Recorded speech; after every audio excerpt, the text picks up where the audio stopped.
Καλησπέρα σας κυρίες και κύριοι, καλώς ήρθατε. Τετάρτη, 6:30 το απόγευμα, έχει φτάσει 10 Ιουνίου, δείχνει το ημερολόγιο. Ένα διαφορετικό σίγουρα καλοκαίρι, με μια άνοιξη που λίγο έτσι λειτουργήσε παρενθετικά, ημερολογιακά τουλάχιστον και εποχιακά για τη δεδομένη χρονιά. Το ζητούμενο όμως είναι ο τουρισμός. Το ζητούμενο είναι ο τουρισμός από όποια πλευρά και αν το δει κανείς, από όποια πλευρά και αν το εξετάσει, πόσο δε μάλλον για τη χώρα μας, αλλά και διεθνώς.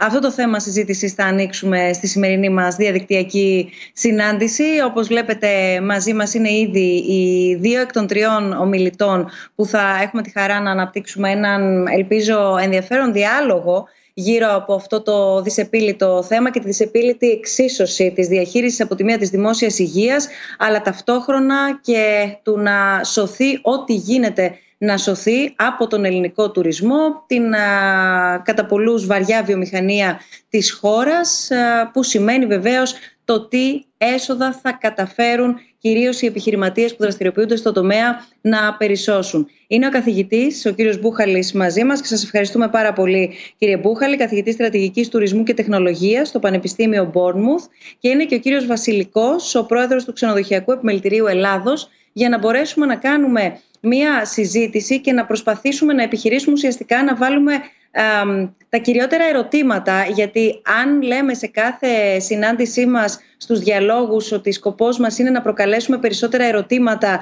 έτσι ώστε να φύγουμε με λίγο πιο καλλιεργημένη κριτική σκέψη, νομίζω ότι στον τουρισμό δεν γίνεται να δώσουμε δεδομένης της περίοδου και δεδομένων των συνθήκων και απαντήσεις. Εκτιμήσεις θα ήταν σφάλμα, νομίζω, από όλους μας. Το θέμα είναι με ψυχραιμία να προσεγγίσουμε αυτό το θέμα, το οποίο απασχολεί, ξαναλέω και το επαναλαμβάνω, διεθνώς, γιατί φυσικά δεν είμαστε η μοναδική χώρα η οποία επενδύει στον τουρισμό, αλλά ακόμα και αν ήμασταν, περιμένουμε κάποιους ανθρώπους από το εξωτερικό. Άρα θέλω να πω ότι ταξιδιώτες είμαστε όλοι μας αφορά όλους, και χώρες σαν την Ελλάδα επίσης καλούνται να δουν πώς θα ανταπεξέλθουν δεδομένων των συνθήκων που έχουν πια μπει κανονικά στην καθημερινότητά μας και στις πολιτικές χωρών και κρατών από τον κορονοϊό και από όλη αυτή την ιστορία της πανδημίας.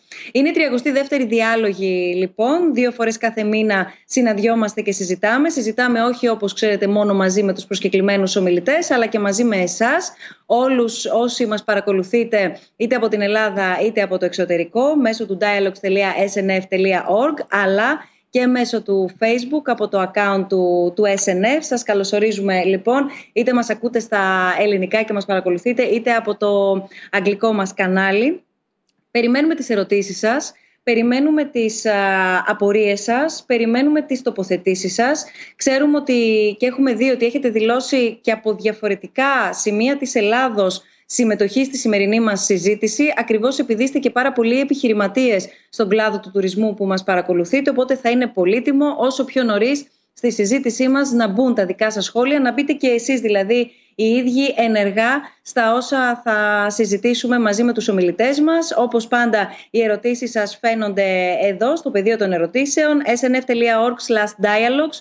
Εκεί μας στέλνετε τα δικά σας μηνύματα, φυσικά και στα προφίλ, στα social media, SNF Dialogues, τόσο στο Instagram όσο και στο Facebook, αλλά και στο mail μας, snfdialogues@snf.org. Δεν θα πω πολλά περισσότερα, ακριβώς γιατί νομίζω όλοι μας πάνω κάτω και στο περιβάλλον μας έχουμε ανθρώπους οι οποίοι είτε διαχειρίζονται είτε εργάζονται σε τουριστικά καταλύματα ή τουριστικές επιχειρήσεις, μεγαλύτερου ή μικρότερου μεγέθους. Σίγουρα όλοι μας, ακόμα και αν δεν κανονίζαμε έτσι μεγάλης διάρκειας διακοπές, ένα Σαββατοκύριακο, νομίζω κατά τη διάρκεια του καλοκαιριού, ήταν κάτι προσιτό σχεδόν για όλους. Τώρα ακόμα και αυτό θέλει πάρα πολύ σκέψη, θέλει πάρα πολύ οργάνωση, θέλει μια σίγουρα διαφορετική διαδικασία, τόσο στο να κλείσει κάποιος ένα ταξίδι, όσο και στο να δει τις συνθήκες διαμονής του. Οπότε θα ξεκινήσω με ένα πρώτο εισαγωγικό ερώτημα προς τους δυο σας, από διαφορετικό πρίσμα, κύριε καθηγητά, εσείς, από διαφορετικό πρίσμα, κύριε Βασιλική, εσείς, γνωρίζοντας, ξαναλέω, πολύ καλά και την αγορά, και θέλω να ξεκινήσουμε από το τώρα. Πού βρισκόμαστε τώρα? Ο Ιούνιος, όπως είπαμε, έχει μπει, είμαστε ήδη στη 10η Ιουνίου, υπό άλλες συνθήκες και άλλες χρονιές, ειδικά για τη χώρα μας, η τουριστική σεζόν θα είχε ξεκινήσει εκεί γύρω στο Πάσχα ή για άλλες επιχειρήσεις λίγο μετά το Πάσχα. Σίγουρα όμως θα είχαμε μία εικόνα. Με τα νέα δεδομένα και του νέου κορονοϊού, αλλά και τα νέα δεδομένα των μέτρων που έχουν ήδη ανακοινωθεί τόσο για επιχειρηματίες όσο και για ταξιδιώτες, θα ήθελα μία πρώτη σύντομη εισαγωγική τοποθέτηση για το πού εκτιμάτε εσείς ότι βρισκόμαστε. Κύριε καθηγητά, ξεκινήστε. Ξεκινήσω εγώ. Okay. Να ξεκινήσω λίγο στην παγκόσμια εικόνα. Γενικά αυτή τη στιγμή διάφορες χώρες βρίσκονται σε διαφορετικές φάσεις της επιδημίας και σαν αποτέλεσμα κάποιες ανοίγουν σταδιακά και με πολύ μικρά βήματα, κάποιες είναι πολύ πιο προσεκτικές στο πώς ανοίγουν. Γενικά υπάρχει ένα τεράστιο μούδιασμα. Γενικά τα αεροπλάνα κυρίως δεν πετούν και αρχίζουν σιγά σιγά να πετούν και σταδιακά βλέπουμε μια έντονη προσπάθεια πάρα πολλών κυβερνήσεων να ξεκινήσουν πάλι τον τουρισμό με κύριο μοχλό από τη Γερμανία, η οποία έχει βάλει 15 δισεκατομμύρια για να σώσει τη Lufthansa και την TUI και κάποιες άλλες επιχειρήσεις. Και γενικότερα υπάρχει αυτό σε ένα παγκόσμιο κίνηση. Στην Αμερική βεβαίως βλέπουμε ότι η κυβέρνηση έχει πάρει πολύ λιγότερα μέτρα, άρα έχουμε πολύ μεγαλύτερη δραστηριότητα. Και στην Κίνα βλέπουμε ότι επειδή μπήκανε πρώτα σε αυτή την καμπύλη, αρχίζουν σιγά σιγά να βλέπουμε recovery. Αυτό έτσι γενικά παγκόσμια. Θα αφήσω τον Αλέξανδρο να μιλήσει για την Ελλάδα.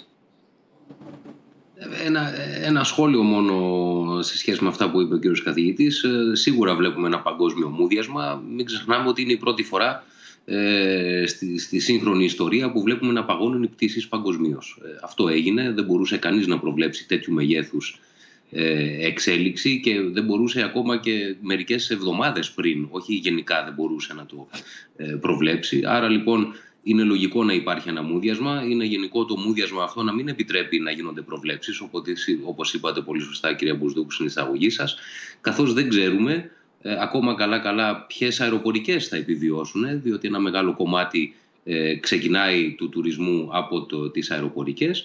Από εκεί και πέρα αυτό παρασέρνει οπωσδήποτε το κομμάτι της φιλοξενίας, της παροχής των ξενοδοχείων και όλων των άλλων καταλυμάτων.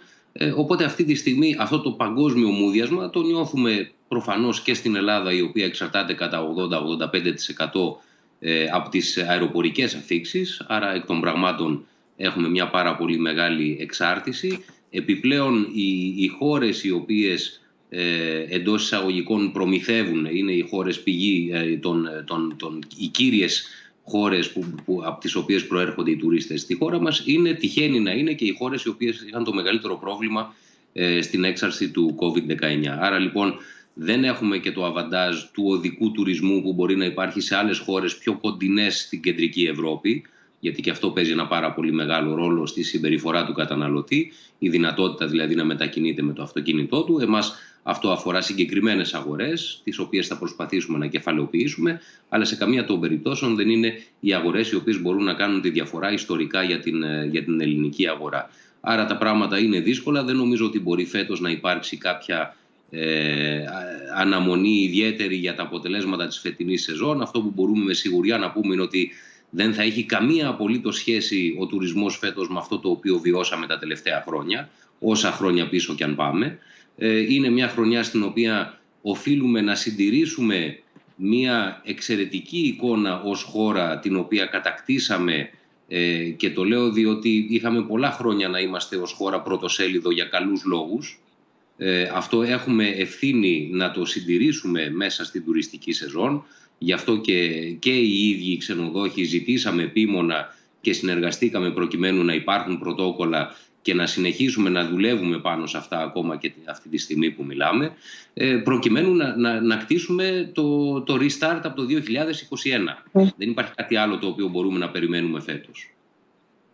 Πάντως αυτό το οποίο μόλις περιγράψατε, κύριε Βασιλικέ, μας κάνει να αντιληφθούμε προφανώς και την πολυπλοκότητα προσέγγισης του θέματος. Γιατί εδώ πέρα δεν μπορεί να το δει προφανώς κανένας μονόπλευρα αν θα έρθει τουρισμός στην Ελλάδα, αλλά έχει σημασία να δούμε και από πού θα έρθει και πώς θα έρθει και με ποιο τρόπο θα μας επιλέξει και όλο αυτό τι θα μας δείξει για το άμεσο αλλά και για το λίγο μακρύτερο μέλλον για το οποίο δεν μπορούμε να κάνουμε τώρα συζήτηση. Οπότε καταλαβαίνουμε λίγο το πόσο σύνθετη και με πάρα πολλές λεπτές διαχωριστικές γραμμές είναι η προσέγγιση του θέματος.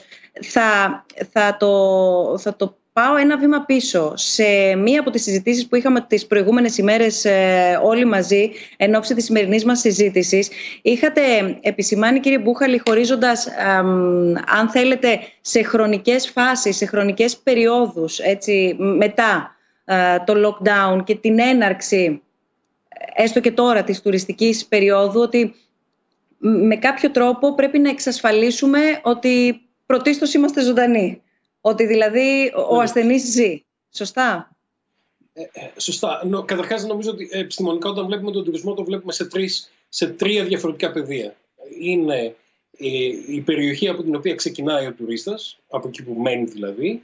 Είναι αυτό που λέμε το transit region που είναι στη μέση, που είναι οι μεταφορές κυρίως. Και το όλο το κανάλι διανομής και όλη η τεχνολογία που έρχεται με την παραχώρηση πληροφορίας και το facilitation, δηλαδή οι βίζες, αν είναι ανοιχτά τα σύνορα, όλα αυτά είναι στο transit region. Και μετά έχουμε το destination, το οποίο είναι ο προορισμός, εκεί που πηγαίνουμε δηλαδή. Ο τουρισμός λοιπόν για να λειτουργήσει θα πρέπει και τα τρία αυτά να είναι πράσινα, να είναι δηλαδή ανοιχτά. Εάν ένα από αυτά δεν δουλεύει, σημαίνει ότι δεν μπορεί να δουλέψει. Τώρα, στο ερώτημά σας, υπάρχουν διάφορες φάσεις. Αυτή τη στιγμή είμαστε ακριβώς πάνω στην κατάσταση του emergency, δηλαδή της ανάγκης, της έκτακτης ανάγκης. Κάποιες χώρες βγαίνουν από αυτό σταδιακά. Και η Ελλάδα είναι σε μία από αυτές τις χώρες, οι οποίες βγαίνουν προσεκτικά.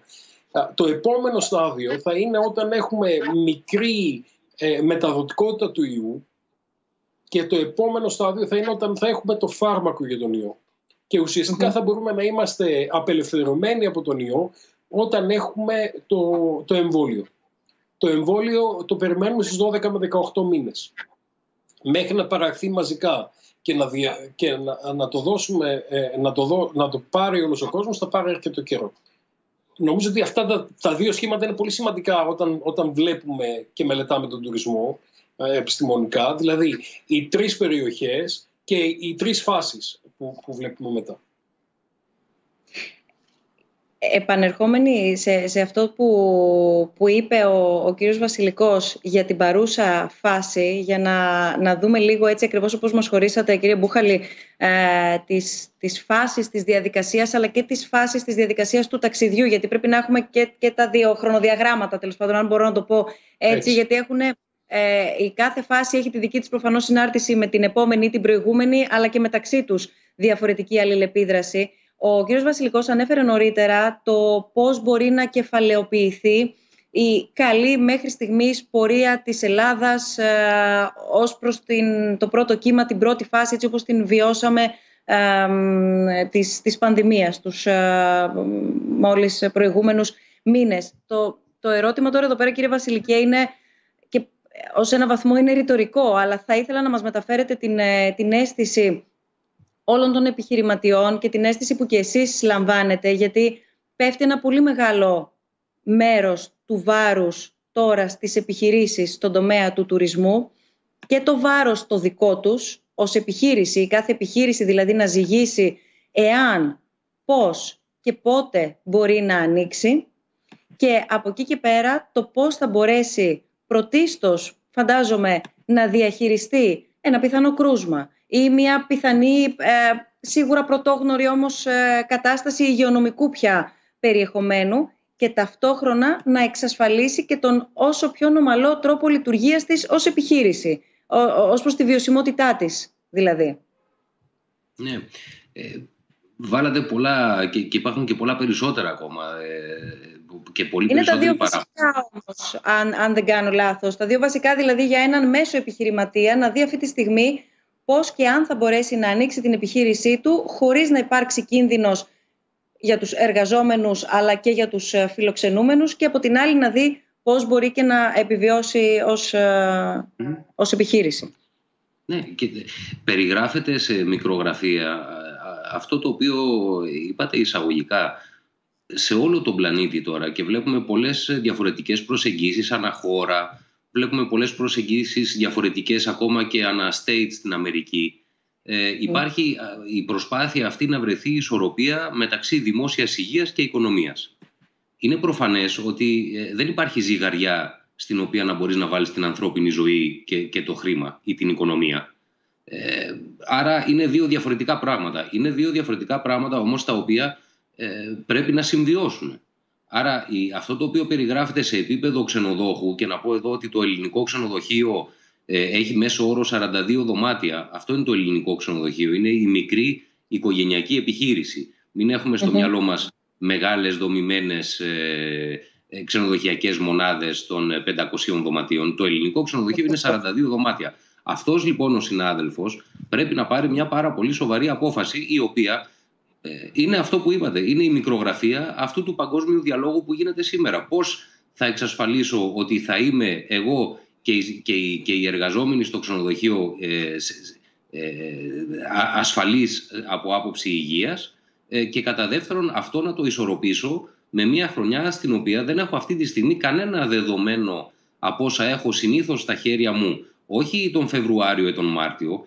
Από τον Νοέμβριο-Δεκέμβριο της μίας χρονιάς αποφασίζονται τα αεροπορικά σλότς της επόμενης σεζόν.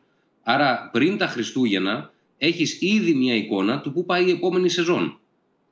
Εκεί λοιπόν τώρα έχουμε φτάσει να είμαστε Ιούνιο, να αναρωτιέται ο συγκεκριμένος συνάδελφος αν θα ανοίξει 1η Ιουλίου, χωρίς να ξέρει ακόμα ποια αεροπλάνα θα πετάνε, με τι πληρότητα θα πετάνε, με ποιους όρους θα έρχεται ο άνθρωπος ο οποίος θα έρχεται στην χώρα. Άρα επί της ουσίας έχει πολύ περισσότερα ερωτηματικά από τις όποιες απαντήσεις μπορεί να βάλει για να αρχίζει να λύνει την εξίσωση. Άρα καταλήγουμε στο γεγονός ότι αυτή τη στιγμή δεν υπάρχουν αποφάσεις οι οποίες μπορούν να πάρθουν χωρίς ρίσκο. Είναι μια χρονιά, όπως είπα, στην οποία δεν αναμένουμε κάτι. Απλά πρέπει να προστατέψουμε την εικόνα την οποία έχουμε κτίσει ως χώρα, και όταν λέω να την κεφαλαιοποιήσουμε, ένας τρόπος υπάρχει να την κεφαλαιοποιήσουμε, να μην τη χάσουμε. Και πρέπει να δούμε τα πράγματα ρεαλιστικά. Κρούσματα θα υπάρξουν. Κρούσματα υπάρχουν και σήμερα την ώρα που μιλάμε. Άρα, το θέμα είναι η διαχείριση των κρούσματων. Εκεί λοιπόν θεωρώ ότι από την κυβέρνηση έχει γίνει μια πολύ σοβαρή δουλειά. Έχουμε όλοι οι φορείς του τουρισμού συνεισφέρει σε αυτόν τον διάλογο προκειμένου να είναι βιώσιμα τα μέτρα τα οποία επιβάλλονται στη λειτουργία των ξενοδοχείων. Και από εκεί και πέρα δίνουμε και όλα τα εργαλεία, ο καθένας όσο μπορεί από την πλευρά του, τουλάχιστον σαν ξενοδοχειακό επιμελητήριο, δίνουμε τα εργαλεία τα οποία χρειάζονται οι ξενοδόχοι προκειμένου να μπορούν να ακολουθούν τις οδηγίες του ΕΟΔΗ και της κυβέρνησης. Αυτά μπορούμε να κάνουμε μέχρι τώρα. Από εκεί και πέρα τη δουλειά του να φέρνουμε τουρίστες ξέρουμε να την κάνουμε. Δεν χρειάζεται εκεί βοήθεια. Το θέμα είναι να ανοίξουν τα σύνορα και να μπορεί πια ο κόσμος να ταξιδεύει με τα καινούρια δεδομένα. Και τα καινούρια δεδομένα είναι και ό,τι αφορά τα πρωτόκολλα, αλλά είναι και τα καινούρια δεδομένα τα οικονομικά. Η κρίση, όπως και στη δική μας χώρα, έτσι και σε όλες τις χώρες, δημιουργεί μια οικονομική κρίση, η οποία σίγουρα εξορισμού και αυτή θα επηρεάσει τον τουρισμό. Ο τουρισμός είναι ένα πάρα πολύ ευαίσθητο προϊόν, τα ξέρει πολύ καλά ο κύριος Μπούχαλης, το οποίο επηρεάζεται πρωτίστως από τις οικονομικές διακυμάνσεις που υπάρχουν στις χώρες. Υπάρχει ανησυχία. Έχει έρθει και το πρώτο. Μόνο ένα συμπληρωματικό, κύριε Μπούχαλη, και έχει έρθει και το πρώτο μας ερώτημα και έρχομαι σε εσάς. Υπάρχει, κύριε Βασιλικέ, αν θα μπορούσατε να μας δώσετε μέχρι στιγμής την εικόνα του πώς έχουν ανταποκριθεί οι ξενοδόχοι, και το ρωτώ αυτό γιατί προφανώς και όλοι θα θέλουν να ανοίξουν τις επιχειρήσεις τους, αλλά φαντάζομαι θα υπάρχουν και εκείνοι οι οποίοι είτε ανησυχούν, είτε αδυνατούν, είτε δεν νιώθουν ή νιώθουν, δεν ξέρω, γι' αυτό σας ρωτώ, επαρκείς με την όποια εκπαίδευση οφείλουν να λάβουν οι ίδιοι και το προσωπικό των επιχειρήσεών τους. Ποια είναι η εικόνα, αν θα μπορούσαμε μέχρι στιγμής να τη μεταφέρουμε? Καταρχάς θα σας πω ότι είναι σημαντικό να γνωρίζουμε ότι δεν είναι η πρώτη φορά που καλείται ο Έλληνας ξενοδόχος να λειτουργεί σε περιβάλλον COVID. Από τα τέλη του μήνα Ιανουαρίου μέχρι και τη στιγμή 2 μήνες σχεδόν αργότερα που κλείσανε τα ξενοδοχεία, δηλαδή φανταστείτε στις 25 Ιανουαρίου στείλαμε τις πρώτες οδηγίες σε συνεργασία με τον ΕΟΔΗ σαν ξενοδοχειακό επιμελητήριο σε όλα τα ξενοδοχεία της χώρας για το τι πρέπει να προσέχει κανείς σε περιβάλλον COVID. Αυτές οι οδηγίες αναβαθμίστηκαν 3 φορές μέχρι να κλείσουν τα ξενοδοχεία. Άρα έχουμε ήδη λειτουργήσει σε τέτοιο περιβάλλον. Σήμερα για το 12 μήνες διάρκειας κυρίως, σωστά? Συγγνώμη. Αυτή η εικόνα αφορά κυρίως τα 12 μήνες διάρκειας ξενοδοχεία, σωστά? Ναι, γιατί κατά κύριο λόγο αυτά λειτουργούσαν εκείνη την εποχή. Υπήρχαν όμως και ξενοδοχεία σε κάποιους προορισμούς οι οποίοι δουλεύανε, δηλαδή στη Σαντορίνη είχαμε αρκετά ξενοδοχεία τα οποία ήταν ανοιχτά. Άρα λοιπόν, και λέω ότι Σαντορίνη υπάρχουν και πολλοί άλλοι προορισμοί που είναι μεν εποχικοί, αλλά ήταν η εποχή που δουλεύουν. Ορεινοί, ας πούμε, προορισμοί ήταν προορισμοί οι οποίοι εκείνη την εποχή είναι η υψηλή σεζόν για αυτούς. Άρα λοιπόν βεβαίως υπάρχει ανησυχία, όμως νομίζω ότι τα εργαλεία, όπως είπα, που έχουν δοθεί στους ξενοδόχους είναι αρκετά προκειμένου να μπορεί ο καθένας τουλάχιστον το κομμάτι του ρίσκου που αναλαμβάνει λειτουργώντας να το οριοθετήσει και από εκεί και πέρα να αποφασίσει αν θα πάρει αυτό το ρίσκο. Αλλά ξαναλέω, είναι 2 διαφορετικές συζητήσεις. Η μία αφορά το υγειονομικό και η άλλη αφορά το κομμάτι το επιχειρηματικό, καθαρά το τουριστικό. Το υγειονομικό, ας πούμε, έγινε μια πολύ μεγάλη συζήτηση για τη Λεγιονέλα. Μα τη Λεγιονέλα οι ξενοδόχοι την ξέρουμε από τότε που υπάρχουμε. Είναι κάτι το οποίο αντιμετωπίζουμε κάθε χρόνο με τους αντίστοιχους καθαρισμούς, με τις αντίστοιχες προϋποθέσεις που πρέπει να υπάρχουν και για τις οποίες ελεγχόμεθα. Άρα λοιπόν δεν είναι το ξενοδοχείο ένα περιβάλλον που δεν έχει συνηθίσει υγειονομικούς περιορισμούς. Αυτή τη στιγμή βέβαια είναι πολύ πιο έντονη και είναι πολύ πιο δύσκολη. Να σας πω, προσωπικά κάναμε εκπαίδευση σε ένα ξενοδοχείο που ανοίξαμε πριν 4 μέρες. Είναι λογικό να υπάρχουν και από τους ανθρώπους που εργάζονται πάρα πολλές απορίες. Αυτές οι απορίες τις μεταφέρουμε και εμείς στους ειδικούς, τις συζητάμε και παίρνουμε τις απαντήσεις. Πρέπει να καταλάβουμε ότι δεν είμαστε σε ένα ιδανικό περιβάλλον και μπορεί κάποια πράγματα να φαίνεται ότι καθυστερούν, όμως τουλάχιστον εγώ έχοντας μία άμεση επαφή βλέπω ότι οι προσπάθειες δεν σταματούν. Δυστυχώς αυτά είναι τα χρονοδιαγράμματα με τα οποία καλούμεθα να λειτουργήσουμε φέτος. Κύριε Μπούχαλη. Εγώ ήθελα να γυρίσω λίγο σε αυτό που είπατε και να σας πω το τι μου λέει ο financial advisor. Το γεγονός ότι πήγαμε καλά στο παρελθόν δεν σημαίνει ότι θα πάμε και καλά στο μέλλον. Και αυτό που φοβάμαι είναι ότι υπάρχει μια υπεραισιοδοξία η οποία νομίζω ότι πολλοί άνθρωποι δεν αντιλαμβάνονται το μέτρο του κινδύνου. Επειδή μας φύλαξε ο Θεός, δεν ξέρω, κάπως εμείς έχουμε μέχρι τώρα νομίζω 183 θύματα στην Ελλάδα, έτσι. Στη Βρετανία που είμαι εγώ έχουμε 60.000 θύματα. Εντάξει, θα μου πείτε είναι πολύ πιο μεγάλη χώρα. Okay. Όμως το γεγονός ότι πήγαμε καλά δεν έχει έγκυο ότι θα πάμε καλά στο μέλλον. Άρα χρειάζεται ένας εφησυχασμός. Και βλέπουμε βεβαίως κάποιοι άνθρωποι που γυρνάνε από άλλες περιοχές και οι οποίοι πάνε να δουν προφανώς τους φίλους τους, τους αγαπημένους τους και μοιράζουν κορονοϊό χωρίς να το ξέρουν, γιατί είναι ασυμπτωματικοί άνθρωποι. Ένα το κρατούμενο. Και δεύτερο, βλέπουμε ότι πάρα πολλοί άνθρωποι δεν έχουν την υπευθυνότητα να ακολουθήσουν τα πρωτόκολλα. Και είδαμε τα πάρτι στη Μύκονο και όπου αλλού γινόντουσαν πάρτι το τριήμερο. Αυτό λοιπόν είναι πολύ σημαντικό να υπενθυμίσουμε και να υπογραμμίσουμε ότι το γεγονός ότι τα πήγαμε καλά δεν σημαίνει ότι θα τα πηγαίνουμε καλά και στο μέλλον. Βεβαίως, για να πω και κάτι αισιόδοξο, γιατί οι φίλοι μου λένε ότι είμαι απαισιόδοξος, ο Ηλίας ο Μόσιαλος από το LSE στο Λονδίνο έβγαλε στις τελευταίες του ανακοινώσεις, είναι πιο αισιόδοξο από ό,τι ήταν στο παρελθόν και αυτό μου δίνει μια χαρά, αν θέλετε, ότι θα πάμε λίγο καλύτερα στο μέλλον. Όμως χρειάζεται η πιστή εφαρμογή όλων των πρωτοκόλων και χρειάζεται ο κόσμος να καταλάβει, όχι μόνο οι ξενοδόχοι, γιατί ξέρετε, κανένας δεν θα πάει να μείνει μέσα στο ξενοδοχείο του Αλέξανδρου για όλη τη διάστημα.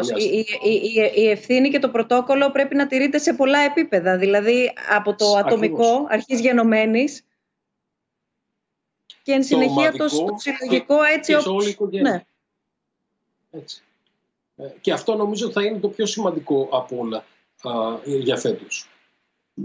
Πάντως αυτό το οποίο θίξατε, το ότι τα πήγαμε καλά, δεν πρέπει να μας κάνει να εφησυχάζουμε ουσιαστικά. Δεν είπαμε να κινδυνολογήσουμε, αλλά να μην εφησυχάζουμε, ειδικά τόσο νωρίς για το άμεσο μέλλον. Είναι κάτι το οποίο ακούγεται αρκετά.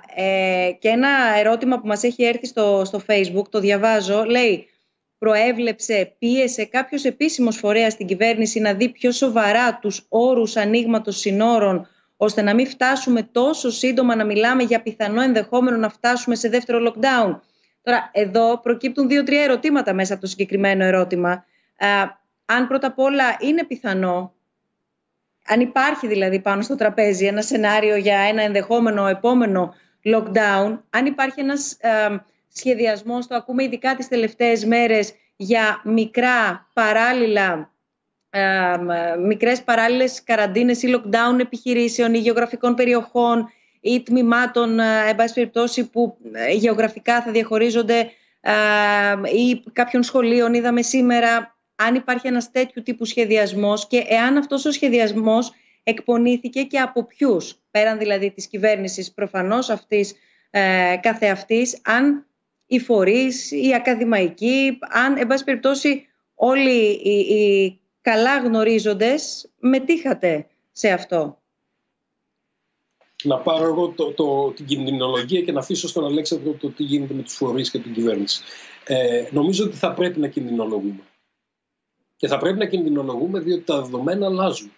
Αυτή τη στιγμή το R0 στην Βρετανία είναι 1. Και αν δείτε αυτή τη στιγμή τα απογορευμένα αεροδρόμια, μπορεί να είναι το Heathrow και το Gatwick, αλλά το Southampton, το Bournemouth και το Cardiff δεν είναι απαγορευμένα αεροδρόμια, τα οποία είναι 1,5 ώρα μακριά από το Heathrow. Δηλαδή κάποιος θα μπορεί να οδηγήσει 1,5 ώρα, να πάει σε ένα άλλο αεροδρόμιο, να έρθει ασυμπτωματικός στην Ελλάδα. Όπως βλέπετε, πάρα πολλοί άνθρωποι έχουν έρθει στην Ελλάδα, έχουν γίνει τεστ negative, δεν έχουν, δηλαδή είναι αρνητικοί, και όμως μετά από 4-5 μέρες έχουν συμπτώματα και στο ενδιάμεσο έχουν κάνει διασπορά του ιού. Άρα θα πρέπει να κινδυνολογήσουμε, γι' αυτό είναι σημαντικό να ακολουθούμε τα πρωτόκολλα και να καταλάβουμε το πώς θα πρέπει να λειτουργήσουμε εμείς του τουρισμού διαφορετικά, για να σώσουμε τους ανθρώπους που δουλεύουν σε εμάς και τις οικογένειές τους και όλους τους ανθρώπους και όλους τους πελάτες μας, και για να έχουμε μία σεζόν όπως θα την έχουμε και αν την έχουμε, γιατί δεν είμαι σίγουρος ότι θα την έχουμε, έτσι ώστε να πάμε στην επόμενη μέρα. Τώρα θα αφήσω ο Αλέξανδρος ξέρει πολύ καλύτερα τους φορείς και πώς λειτουργούν με την κυβέρνηση.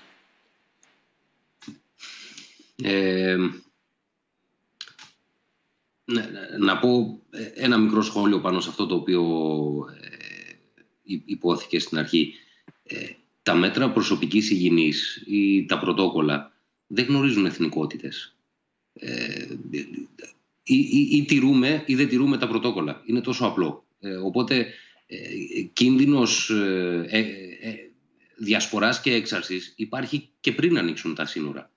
Άρα λοιπόν είναι ούτως ή άλλως ένας τρόπος ζωής ο οποίος για μένα δεν πρέπει να συνδέεται ούτε με εθνικότητες, ούτε με τουρισμό, αλλά με όλες τις δραστηριότητες ούτως ή άλλως οι οποίες λαμβάνουν χώρα σε μια οικονομία.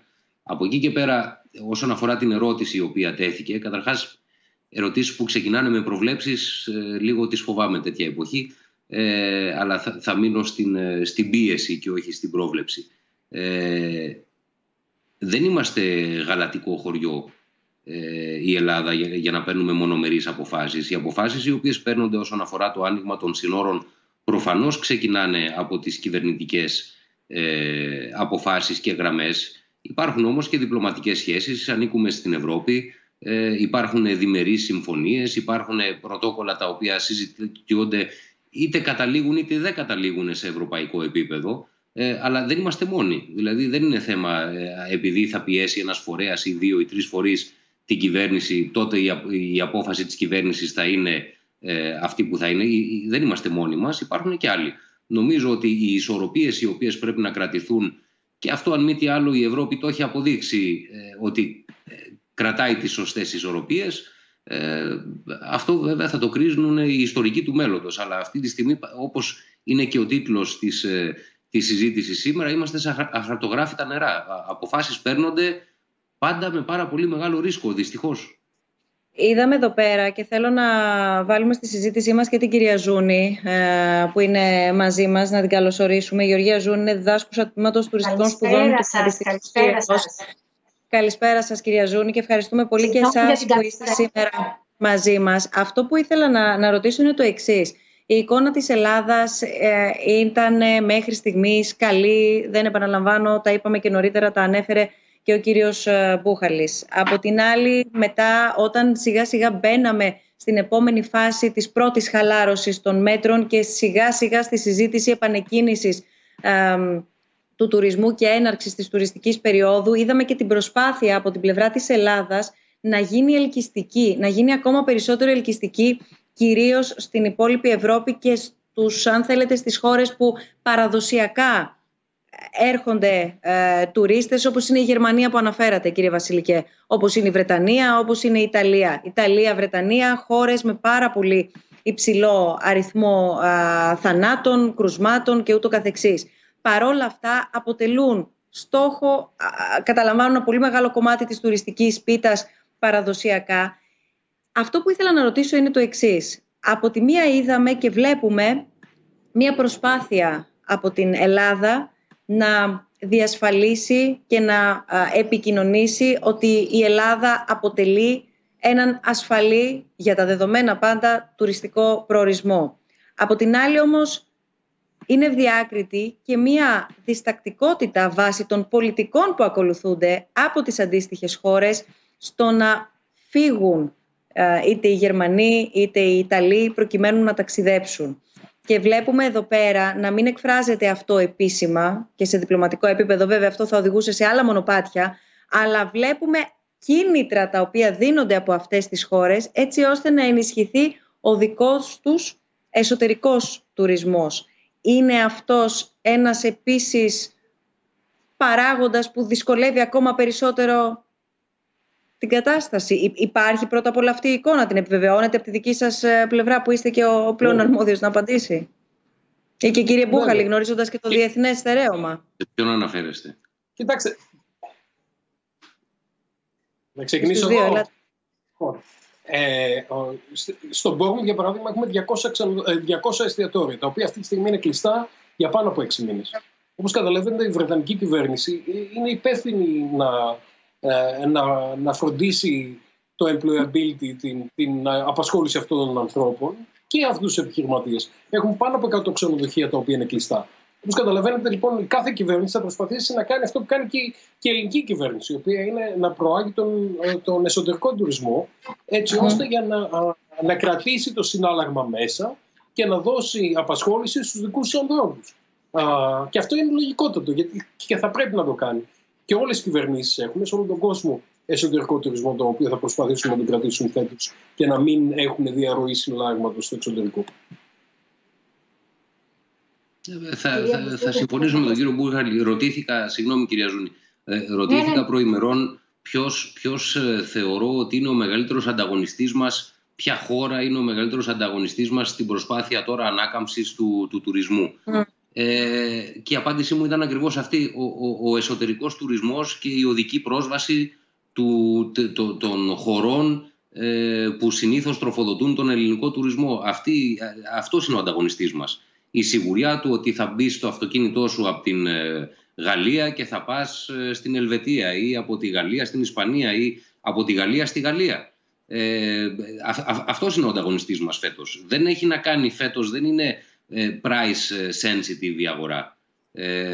Και το λέω αυτό διότι πολλές φορές, και οι ακαδημαϊκοί το ξέρουν επίσης, πολλές φορές πέφτουν και οι συνάδελφοι στο πόλεμο των τιμών. Δεν είναι οι τιμές αυτές οι οποίες μπορούν να κάνουν τη διαφορά φέτος. Είναι danger sensitive αυτή τη στιγμή η αγορά. Άρα λοιπόν, ναι, έχουμε ένα προτέρημα σαν χώρα, διότι μέχρι στιγμής έχουμε πάει καλά. Θέλω να σχολιάσω κάτι πάνω σε αυτό το οποίο είπατε, κυρία Μπουσδούκο, όσον αφορά την εικόνα. Έχουμε λοιπόν μια εικόνα σήμερα η οποία είναι θετική. Πρέπει να τη διασφαλίσουμε, αλλά θέλει και πάρα πολύ μεγάλη προσοχή στο πώς το επικοινωνούμε. Διότι το πιο ασφαλές εν τέλει είναι αυτό που νιώθει ο καθένας και δεν μπορείς να βγαίνεις και να λες είμαι ασφαλής. Για μένα είναι λάθος επικοινωνιακά. Για μένα, όπως κάνουμε μέχρι τώρα, τουλάχιστον όσοι επίσημα εκπροσωπούν φορείς έχουν μια πολύ μετρημένη θέση και λένε ότι μέχρι στιγμής έχουμε πάει καλά και θα συνεχίσουμε την προσπάθεια προκειμένου ή κάτω από οποιασδήποτε συνθήκες, με ανοιχτά, με κλειστά σύνορα, να συνεχίσουμε να πηγαίνουμε καλά υγειονομικά. Αυτό είναι το βασικό μήνυμα το οποίο πρέπει να περνάμε, διότι είναι δεδομένο, είτε ανοίξουν είτε δεν ανοίξουν τα σύνορα, ότι θα έχουμε κρούσματα.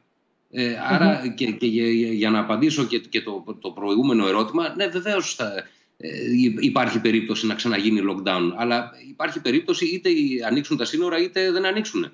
Ούτως ή άλλως όλα καταλήγουν, να το πω πολύ απλά, στο αν πλένουμε τα χέρια μας. Αυτή είναι η ομή πραγματικότητα. Κυρία Ζούνη. Ναι, το σχόλιο το δικό μου θα ήθελα να σας ενημερώσω λίγο. Εμείς σαν Πανεπιστήμιο Πειραιά και σαν Open Tourism έχουμε κάνει μέχρι τώρα 2 έρευνες. Από την αρχή η πρώτη ήταν στην έναρξη του lockdown, 7 με 12 Απριλίου, 3 εβδομάδες μετά δηλαδή, και η επόμενη ήταν τώρα τέλος Απριλίου, με το που ανακοινώθηκαν τα μέτρα για τον τουρισμό. 22 με 27 Πέμπτου. Τα αποτελέσματα από εκεί, αυτή η έρευνα έχει ενδιαφέρον γιατί δώσαμε το ίδιο ερωτηματολόγιο και στους επαγγελματίες και στους τουρίστες. Και είδαμε ότι οι τουρίστες, οι Έλληνες, μόνο στους Έλληνες κάναμε, οι Έλληνες τουρίστες είναι πιο επιφυλακτικοί ότι δεν θα τηρούνται μέτρα από τους έξω όταν θα έρχονται. Τα τεστ, ας πούμε, ότι δεν θα γίνονταν ή ότι φοβούνται πιο πολύ να έρθουν οι ξένοι από ότι οι επαγγελματίες. Που αυτό δείχνει ένα θέμα ότι θέλει φυσιχασμό, γιατί όντως μιλάμε σε έναν πραγματικό κίνδυνο. Και εγώ στα προηγούμενες συζητήσεις, γιατί παρακολουθούσα, το μόνο που θα ήθελα να πω είναι ότι θεωρώ ότι άδικα ο τουρισμός έχει πάρει μεγάλο μερίδιο ευθύνης, παραπάνω από ίσως του αναλογεί, γιατί ένα ξενοδοχείο έχει αναγκαστεί να αλλάξει όλα τα κόστη του και όλες τις λειτουργίες του, ενώ ο τουρίστας σε έναν προορισμό θα κάνει τα πάντα. Θα πάει από το περίπτερο, θα πάει στο ταβέρνα, θα πάει και στο δρόμο και στο παγκάκι. Αλλά σαν να έχει επιμεριστεί την ευθύνη οι τουριστικές επιχειρήσεις παραπάνω από όσο τους αναλογούν, και εκεί δεν ξέρω πώς έρχεται η ισορροπία. Αυτό είναι ένα ερώτημα θεωρητικό, αλλά ήθελα να το καταθέσω, γιατί και ο κόσμος, η έρευνα μας έδειξε ότι με τα μέτρα τα τουριστικά, 2 στις 3 τουριστικές επιχειρήσεις και 1 στους 2 τουρίστες είναι επιφυλακτικοί ότι αυτά τα μέτρα λειτουργούν, θα λειτουργήσουν. Πάντως έχει μεγάλο ενδιαφέρον, επειδή αναφέρθηκε νωρίτερα και από τον κύριο Μπούχαλη και από τον κύριο Βασιλικό, το γεγονός ότι αλλάζει η διαδικασία. Το λέω εν συντομία. Αλλάζει η διαδικασία. Δεν ξέρω αν αλλάζει και το προφίλ πια, όχι των ταξιδιών, αλλάζοντας όμως η προσέγγιση της διαδικασίας για ένα ταξίδι, του πώς θα κλείσω ένα ταξίδι, πώς θα αποφασίσω και από τι πρωτίστως να κάνω ένα ταξίδι, είτε είναι αναψυχής είτε είναι επαγγελματικό, το πότε θα επιλέξω να το κάνω, με τι κριτήρια, και άρα αν αυτό αλλάζει λίγο κάπως όλους τους κρίκους της αλυσίδας, για να μην τους περιγράψω έναν, γιατί είναι πολλοί. Είναι από τους tour operators, αν μιλάμε για ένα ταξίδι αναψυχής ενδεχομένως, είναι από τους επιχειρηματίες και τους ξενοδόχους που θα υποδεχθούν εδώ πέρα τους τουρίστες. Είναι για το αν αλλάζει η περίοδος αιχμής για τον τουρισμό ακόμα. Είναι αν αλλάζει το πόσο σύντομα ή πόσο έγκαιρα θα κλείσει ο ταξιδιώτης ένα ταξίδι. Νομίζω εδώ αναγκαστικά οδηγούμαστε, και δεν πάω ακόμα στην επόμενη μέρα, αλλά νομίζω ότι οδηγούμαστε σε μια άλλη προσέγγιση κάθε σημείου. Σωστά?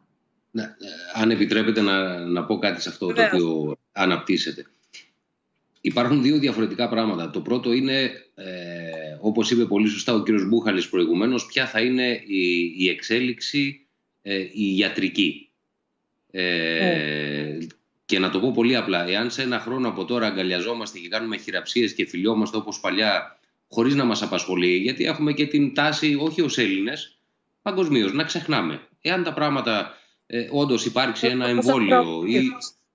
Έχει προκύψει από άλλες συζητήσεις που έχουμε κάνει με άλλους μας προσκεκλημένους επίσης ειδικούς και ακαδημαϊκούς, αναφορικά και με τις κοινωνιολογικές, αν θέλετε, και κοινωνικές διαστάσεις. Σωστά.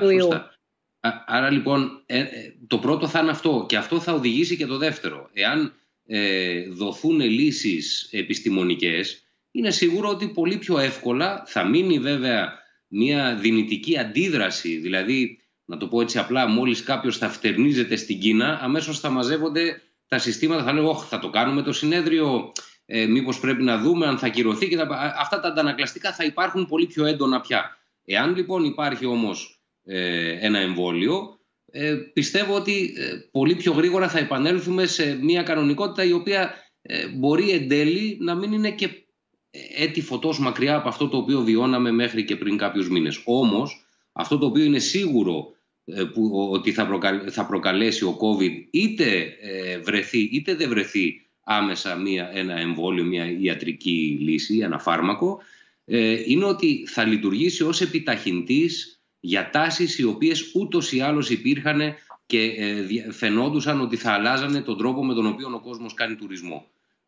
Υπήρχαν αυτές οι τάσεις, υπάρχουν αυτές οι τάσεις και θεωρώ ότι θα είναι ένας καταλύτης η κρίση αυτή, προκειμένου να έρθουμε πολύ πιο σύντομα και πολύ πιο γρήγορα σε αποφάσεις οι οποίες θα μας οδηγήσουν πολύ σύντομα σε αλλαγή του τουριστικού μοντέλου. Εκεί κατευθύνονται και τα χρηματοδοτικά προγράμματα τα ευρωπαϊκά, εκεί θα κατευθυνθούν και οι κυβερνήσεις, εκεί κατευθύνονται και οι επιχειρηματίες. Δηλαδή θεωρώ ότι πάρα πολύ γρήγορα θα δούμε τις αλλαγές τις οποίες ούτως ή άλλως προβλέπαμε να συμβαίνουν στην αγορά του τουρισμού. Και να έρχονται πιο μπροστά. Κύριε Μπούχαλη. Ειδικά στην τεχνολογία. Αυτό που είδαμε είναι ότι ξαφνικά μάθαμε όλοι σε 3 μήνες να χρησιμοποιούμε όλα τα μέσα, να μπορούμε να τα κάνουμε όλα από το σπίτι μας και από ηλεκτρονικά μέσα. Digitization steroids το λέμε αυτό. Δηλαδή έχει μετακινηθεί τόσο πολύ. Αυτό βεβαίως σημαίνει ότι πάρα πολλοί άνθρωποι δεν θα μπορούν να ακολουθήσουν αυτή την πορεία και άρα αυτό που θα γίνει είναι ότι θα έχουν μια συγκέντρωση κεφαλαίου και το έχουμε δει και σε προηγούμενες περιπτώσεις. Το είδαμε στο SARS στην Ασία, όπου μετά πήρε γύρω στους 3 με 4 χρόνους στους ανθρώπους για να βγάλουν τις μάσκες και να είναι εντελώς ασφαλείς έξω. Όπως το είδαμε και μετά το September 11. Κάποιος φίλος μου έλεγε ότι είχε γύρω στις 20 αεροπορικές εταιρείες και μετά το September 11 καταλήξανε στις 4 ουσιαστικά στην Αμερική. Αυτό που θα δούμε είναι η κατάπνιση που έχουμε αυτή τη στιγμή στον τουρισμό στην Ελλάδα θα φύγει σιγά σιγά και θα έρθει η επαγγελματοποίηση του τουρισμού στην Ελλάδα. Αυτό δεν σημαίνει ότι οι μικροί θα χάσουν, γιατί υπάρχουν κάποιοι μικροί οι οποίοι είναι εξαιρετικά καλοί μικροί. Έτσι.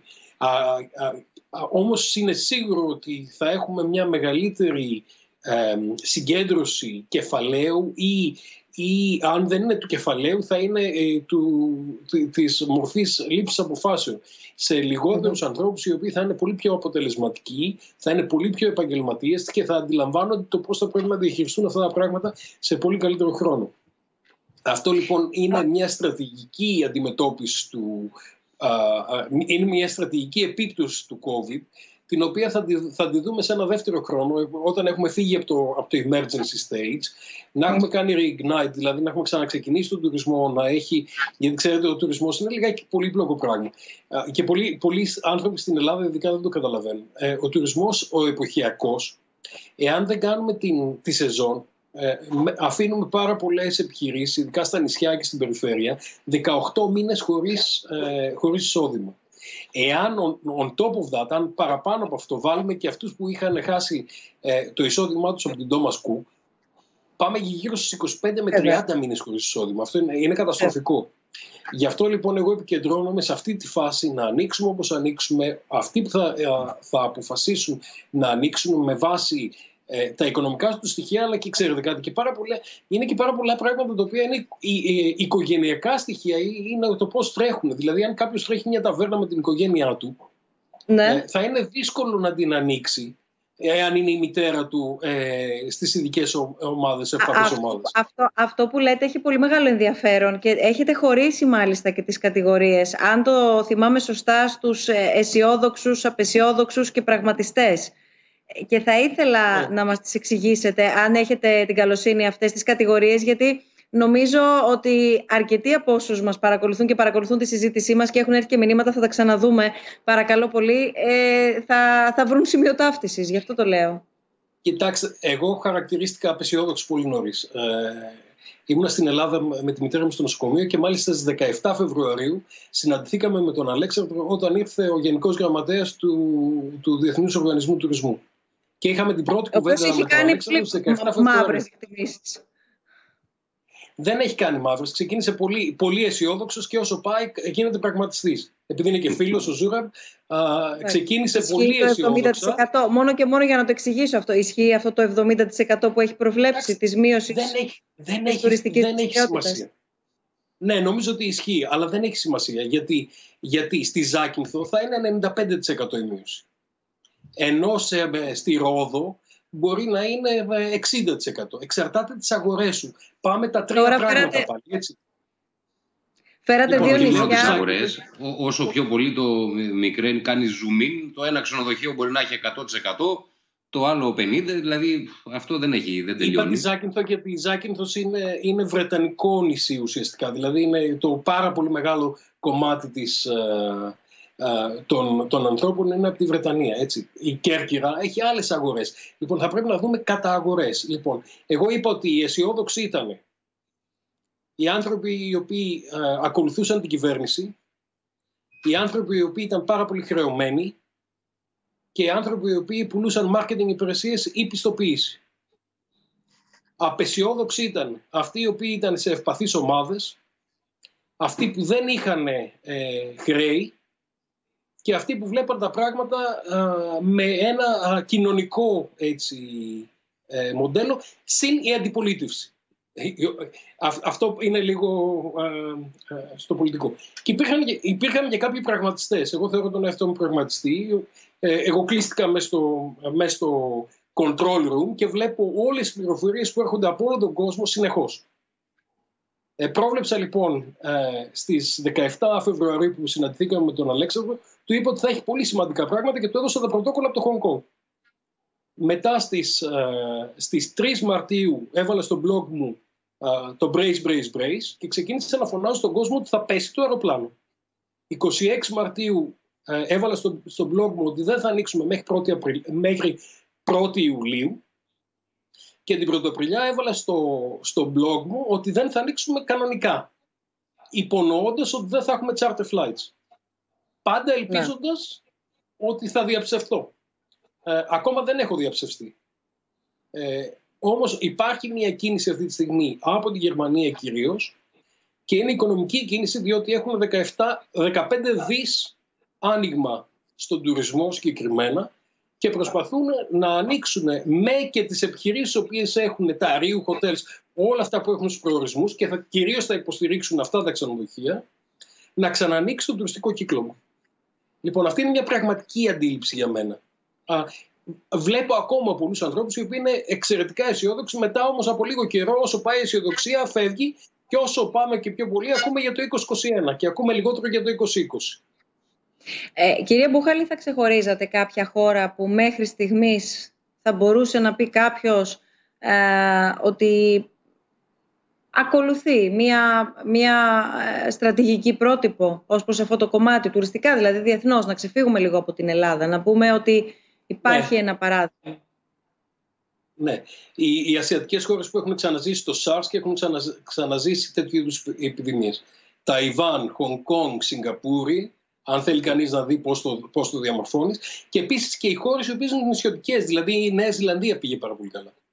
Και η Αυστραλία πήγε πάρα πολύ καλά, γιατί έχουν αντίληψη του επιδημιολογικού θέματος. Και βεβαίως και πήραν και πολιτικές αποφάσεις ότι θα προφυλάξουμε τον πληθυσμό μας και θα υποφέρει η οικονομία μας. Βεβαίως, όπως βλέπετε από τη Σουηδία, ακόμα και εκεί που και τη Βρετανία, ακόμα και εκεί που δεν προφυλάξαν τον προορισμό και τους ανθρώπους, με την έννοια ότι θα κάνουμε την ανοησία της αγέλης, γιατί περί ανοησίας πρόκειται, χωρίς βαξίν, χωρίς εμβόλιο, πρόκειται περί ανοησίας. Δεν κατάφεραν τελικά να το κάνουν αυτό και βεβαίως και τώρα πλέον και η Σουηδία καταλαβαίνει ότι έκανε λάθος σε αυτό. Πάντως, αν θέλουμε να δούμε και γι' αυτό εγώ κοίταξα αμέσως στο Χονγκ Κονγκ όταν γινόταν όλο αυτό, γιατί ξέρουν να το διαχειριστούν. έκλεισαν τα πράγματα όταν έπρεπε να κλείσουν, τα άνοιξαν και έχουν τα σωστά πρωτόκολλα. Θυμάμαι όταν έδωσα στον Αλέξανδρο και στον Γρηγόρη τα πρωτόκολλα, το οποίο είναι 85 σελίδες, μου είπαν, μα είναι 85 σελίδες. Αυτή τη στιγμή το πρωτόκολλο της Ρίου, της Ισπανικής, είναι 245 σελίδες, αν θυμάμαι καλά. Το οποίο έχει τη λεπτομέρεια την οποία χρειάζεται να δούμε έτσι ώστε να προστατευτούμε. Εμείς την έχουμε αυτή τη λεπτομέρεια. Χίλια συγγνώμη κύριε Βασιλική, έρχομαι σε εσάς γιατί έχουμε και ένα ερώτημα για εσάς. Αυτή τη λεπτομέρεια εμείς κύριε Μπούχαλη την έχουμε εθνικά, θέλω να πω, στη στρατηγική που μέχρι τώρα έχει εκπονηθεί για την περίπτωση της Ελλάδας. Υπάρχει αυτή η λεπτομέρεια. Καλώς ανοίξαμε. Μπορεί να διατυπωθεί ποικιλοτρόπως το ερώτημα, αλλά να το δούμε επί του περιεχομένου. Είναι δύσκολη η απόφαση αυτή και είναι δύσκολη πολιτική και οικονομική απόφαση. Έτσι. Νομίζω ότι την πληροφορία την πήραν οι φίλοι και οι συνάδελφοι και οι συνοδοιπόροι και ο Αλέξανδρος με το ΞΕ και η ΠΟΞ και όλοι οι άλλοι. Συν ότι από ένα σημείο και μετά εγώ άρχισα μια μεγάλη καμπάνια να ζητάω από όλους τους οργανισμούς να μοιράζονται τα πρωτόκολλά τους.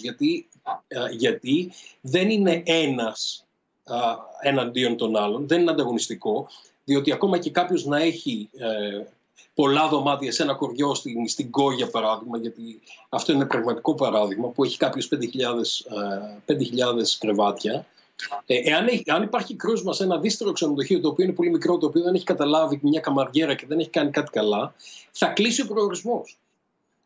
Έτσι. Οπότε νομίζω ότι είμαστε πολύ τυχεροί στην Ελλάδα, γιατί έχουμε πολλούς καλούς επιστήμονες. Νομίζω ότι το ΕΟΔΗ και ο κύριος Καρδαλιάς και ο κύριος Τσιόδρας και όλοι οι άνθρωποι έχουν κάνει μια καταπληκτική δουλειά. Και νομίζω και ο Αλέξανδρος και οι φορείς του τουρισμού θα τα πούμε καλύτερα, αλλά έχουν μια πολύ καλή συνεργασία έτσι ώστε να βγουν όλα αυτά τα πράγματα. Και ανοίγουμε, νομίζω ότι θα ανοίξει η Ελλάδα με τα φόβου Θεού. Δεν θα ανοίξει ελάτε, ελπίζω, έτσι. Ναι, με τα φόβου Θεού παντού σίγουρα θα ανοίξουν αρκετοί επαγγελματίες, αρκετοί επιχειρηματίες. Κύριε Βασιλική, έρχομαι σε εσάς και παράλληλα συμπληρώνω και με το ερώτημα που έχουμε δεχθεί μέσω του Facebook. Πόσο έτοιμες είναι οι κρατικές υπηρεσίες, π.χ. τα τοπικά κέντρα υγείας, ώστε να έχουν τις δομές και τον απαραίτητο υγειονομικό εξοπλισμό? Προφανώς εσείς δεν μπορείτε να μας απαντήσετε σε αυτό το ερώτημα, αλλά αν είναι διασφαλισμένοι οι ξενοδόχοι για αυτό? Γιατί θα πρέπει και εκεί να απευθυνθούν και από εκεί να πάρουν και κατευθύνσεις ενδεχομένως, αν κληθούν να κάνουν κάτι τέτοιο. Έτσι όπως προβλέπετε με τις νέες τους ενισχυμένες αρμοδιότητες. Να ξεκινήσω από το Χονγκ Κονγκ.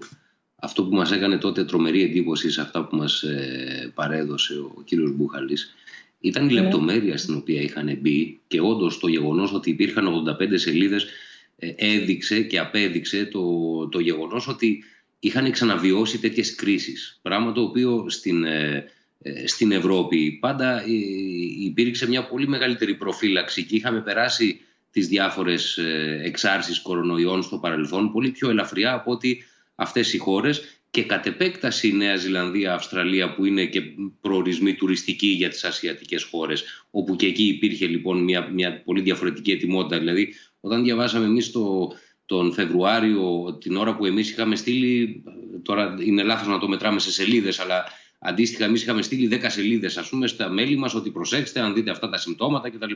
Εκεί είχαν φτάσει και λέγανε ότι η σύνθεση του υγρού με το οποίο θα καθαρίζετε τα πόμολα θα είναι κατά 75% αυτό, και λέγαμε, κάνα πότε φτιάξανε τόσα πρωτόκολλα? Μα τα είχαν έτοιμα.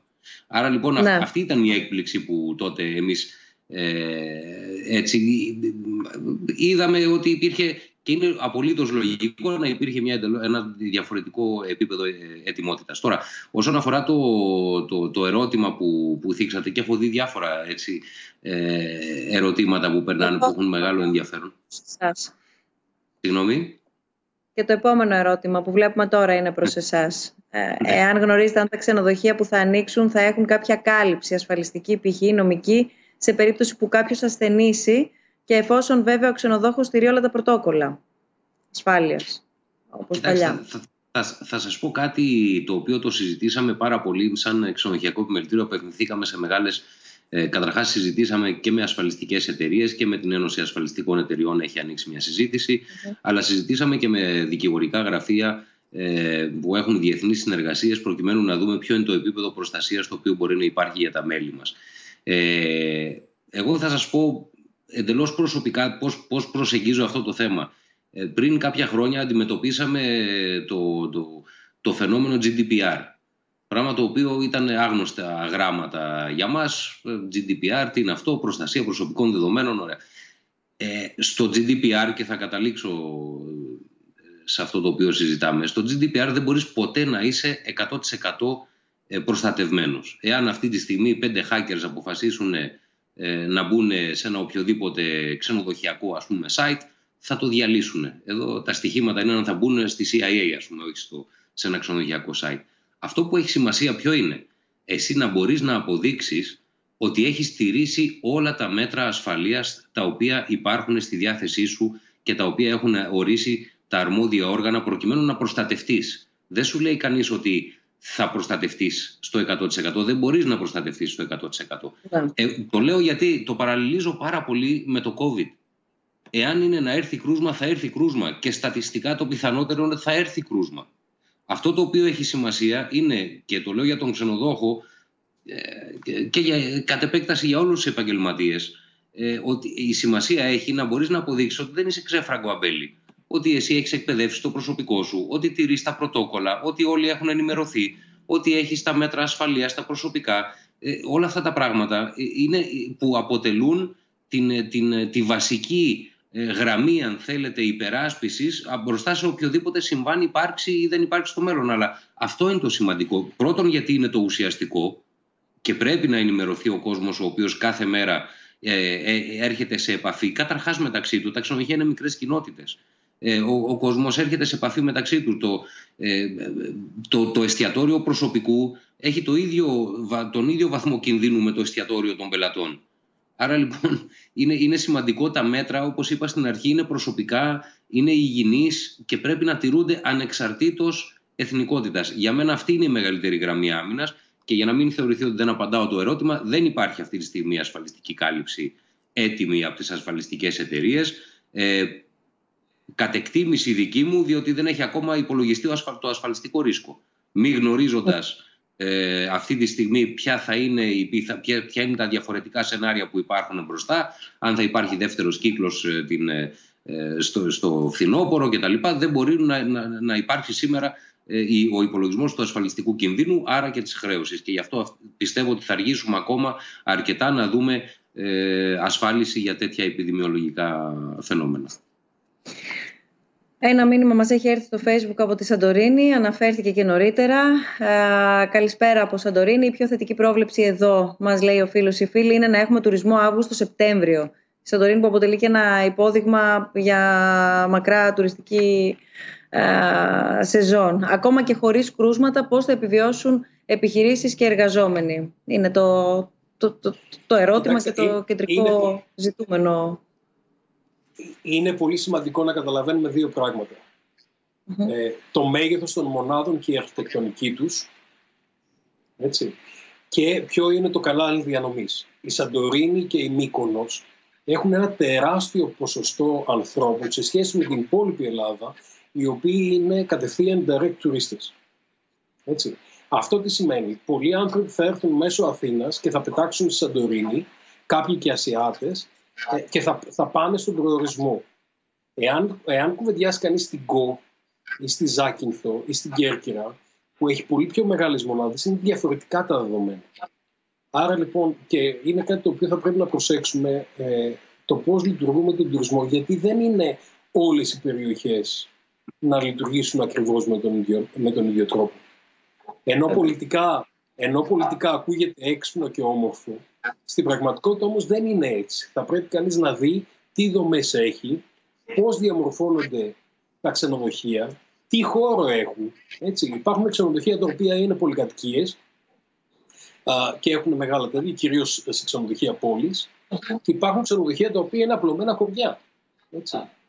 Το κάθε ένα λοιπόν θα πρέπει να δει κανείς και τη διανομή του και το πώς έρχεται Και όλα αυτά. Όλα τα χαρακτηριστικά. Εδώ λοιπόν έρχομαι, κυρία Ζούνη, για να δώσω χρόνο σε εσάς και στην έρευνά σας που αναφέρατε στην αρχή, αφού πω ότι περιμένουμε τις ερωτήσεις σας στα social media, στα μέσα κοινωνικής δικτύωσης. Μπορείτε να μας βρείτε σε Instagram και Facebook, SNF Dialogues. Υπάρχει ένα πρόβλημα με την πλατφόρμα μας, οπότε περιμένουμε τις ερωτήσεις σας είτε σε Facebook είτε στο Instagram, όπως ήδη κάνετε, είτε στο mail μας φυσικά, snfdialogues@snf.org, και τα διαβάζουμε όλα, τα βάζουμε στην κουβέντα μας. Έχει αξία μεγάλη να δώσουμε χώρο τώρα στο πώς ο προορισμός προφανώς έπαιζε ρόλο για τα ταξίδια μας, τι είναι αυτό που φαίνεται ότι πλέον αναζητούν οι όποιοι ταξιδιώτες προγραμματίζουν να ταξιδέψουν ή ξεκινούν έστω δειλά-δειλά να κάνουν μία έρευνα αγοράς για όταν θα ταξιδέψουν. Αφού έχει προκύψει ήδη από τη συζήτησή μας ότι στο προσκήνιο δεν είναι αυτή τη στιγμή το κόστος, δεν βλέπουμε έναν ανταγωνισμό τιμών δηλαδή απαραίτητος. Προφανώς η οικονομική δυνατότητα και η όποια, αν θέλετε, τιμή θα παίξει ρόλο, αλλά δεν θα σταθούν σε αυτή τη λεπτομέρεια από ό,τι φαίνεται οι ταξιδιώτες, αλλά θα αναζητήσουν διαφορετικά κριτήρια, σωστά? Θέλετε να σας μιλήσω για Ελλάδα ή για διεθνώς, πώς θα είναι η νέα ταξιδιωτική συμπεριφορά ή τουλάχιστον πώς δείχνει να πηγαίνει τώρα άμεσα με το που θα ανοίξει? Τι θα σας ενδιαφέρει πιο πολύ? Θα είχε νόημα, εφόσον μιλάμε ούτως ή άλλως τόση ώρα και για την Ελλάδα και διεθνώς, αν έχετε την καλοσύνη να κινηθούμε και στα δύο επίπεδα. Τέλεια, ωραία. Τα αποτελέσματα από διεθνώς και Ελλάδα σχεδόν συμπίπτουν. Ουσιαστικά δείχνουν να ταξιδεύουν ένα 30% από ό,τι έχουν βγει οι τελευταίες έρευνες. Αμερική ένα 19% μέχρι Σεπτέμβρη, το πολύ, ένα 15 με 19%. Οι Ευρωπαίοι μέχρι και Αύγουστο, αν τα πράγματα πάνε καλά, δείχνουν οι έρευνες ότι 1 στους 3 θα ήθελε να ταξιδέψει. Βέβαια, και πάλι τα αποτελέσματα σαν την Ελλάδα, όπου 6 στους 10 που θα ταξιδέψουν, οι περισσότεροι θα ταξιδέψουν στη χώρα τους. Θα ταξιδέψουν μέσα στη χώρα. Το 80% θα ταξιδέψει μέσα στη χώρα. 6 στους 10 θα ταξιδέψει και από αυτούς τους 6 στους 10 οι μισοί θα πάνε σε καταλύματα. Οι άλλοι μισοί θα πάνε και θα μείνουν σε συγγενείς και φίλους, γιατί έτσι πήγαινε 10 χρόνια με την οικονομική κρίση. Δηλαδή ένα 25% θα δούνε τα καταλύματα από τον Έλληνα τουρίστα. Ένα 25% οι προορισμοί θα δουν ένα 50-60% κίνησης. Τι αναζητούν οι ταξιδιώτες, με ποια κριτήρια αποφασίζουν αν θα ταξιδέψουν ή πού θα ταξιδέψουν, πώς επιλέγουν τον προορισμό τους? Ωραία. Η έρευνα μας έδειξε ότι πάρα πολύ ενδιαφέρον θέλουν για τα κριτήρια υγιεινής, στήρησης της ασφάλειας των πρωτόκολλων. Τους είναι το πρώτο συστατικό που ψάχνουν. Η ασφάλεια στον προορισμό τους ενδιαφέρει πάρα πολύ, όλο το κύκλωμα. Και φυσικά το σημαντικό είναι ότι ακόμα και στο lockdown ενδιαφέρονταν και έψαχναν, κοίταζαν πληροφορίες για προορισμούς, όχι απαραίτητα για να πάνε, απλά για να τους δώσουν έμπνευση και για τις στιγμές που περνάνε. Άρα, σε όλες τις φάσεις, αυτό που πιστεύουμε εμείς στο marketing είναι ότι πρέπει και την ώρα που είμαστε κλειστοί και στο lockdown και τώρα πριν ακόμα ανοίξουμε, πρέπει να κάνουμε πάρα πολλή δουλειά στο marketing, γιατί υπάρχουν πολλές ευκαιρίες να ερευνήσω την αγορά μου, να δω τι θέλει, έτσι ώστε να ανοίξω. Δεν ανοίγω μια μέρα και περιμένω ανοιχτός και θα έρθουν. Πρέπει από πριν να έχω δουλέψει. Παράδειγμα, τι ακριβώς εννοείται για να μπορέσουμε να το κατανοήσουμε περισσότερο? Ναι, για παράδειγμα δείχνει μεγάλη τάση να είναι η επιστροφή στη φύση. Η επιστροφή στη φύση, δηλαδή οι περισσότεροι θα χρειάζονται παραπάνω χώρο και άρα θα πάνε σε μέρη πιο στη φύση. Άμα δούμε όμως τις έρευνες τι σημαίνει επιστροφή στη φύση, δεν είναι μόνο τα βουνά. Γιατί για τους Αμερικάνους η επιστροφή στη φύση είναι η θάλασσα, ήλιος θάλασσα. Άρα, κατεξοχήν η Ελλάδα είναι ένας εναλλακτικός προορισμός στη φύση. Επομένως, αυτό πρέπει να το γνωρίζουν οι επιχειρήσεις για να διερευνήσουν μήπως να στοχεύσουν τις αντίστοιχες αγορές. Αυτοί που θα ενδιαφέρονταν να θέλουν νησιά ή θα ενδιαφέρονταν ένα προϊόν το οποίο παρέχουμε εμείς, η επιχείρησή μας. Άρα, η καθεμία πρέπει να κοιτάζει στοχευμένα τα αποτελέσματα της έρευνας και να κοιτάζει ποιες αγορές θα μπορούσε να στοχεύσει. Για παράδειγμα, λίγο που είχαμε δει το Google Trends τελευταίο μήνα, είναι κάποιες αγορές που δεν τις φαντάζεσαι. Μπορεί να είναι το Ντουμπάι, μπορεί να είναι κάποιες αγορές, η Ορδανία είχε βγάλει, κάποιος να κοιτάξει στο μέρος του ποιοι ψάχνουν, ποιοι τον ψάχνουν τώρα, μήπως είναι οι Πολωνοί και ποιοι είναι ασφαλείς αγορές, να μην περιμένουμε δηλαδή μόνο από τους άλλους να έρθουν. Να κάνουμε κι εμείς έρευνες όπου υπάρχει βέβαια και μετακίνηση. Έτσι, γιατί όπως είπε πολύ καλά ο κ. καθηγητής, δεν εξαρτάται μόνο αν μας ψάχνουν οι αγορές, αν υπάρχουν και μετακινήσεις να φτάσουν ή αν θα πρέπει να αλλάξουν 10 αεροπλάνα και εκεί πέρα να υπάρχει πρόβλημα με τον κορονοϊό, όπως υπήρχε με το Κατάρ, που έχει από τα μεγαλύτερα ποσοστά το Κατάρ στα τεστ στον κορονοϊό.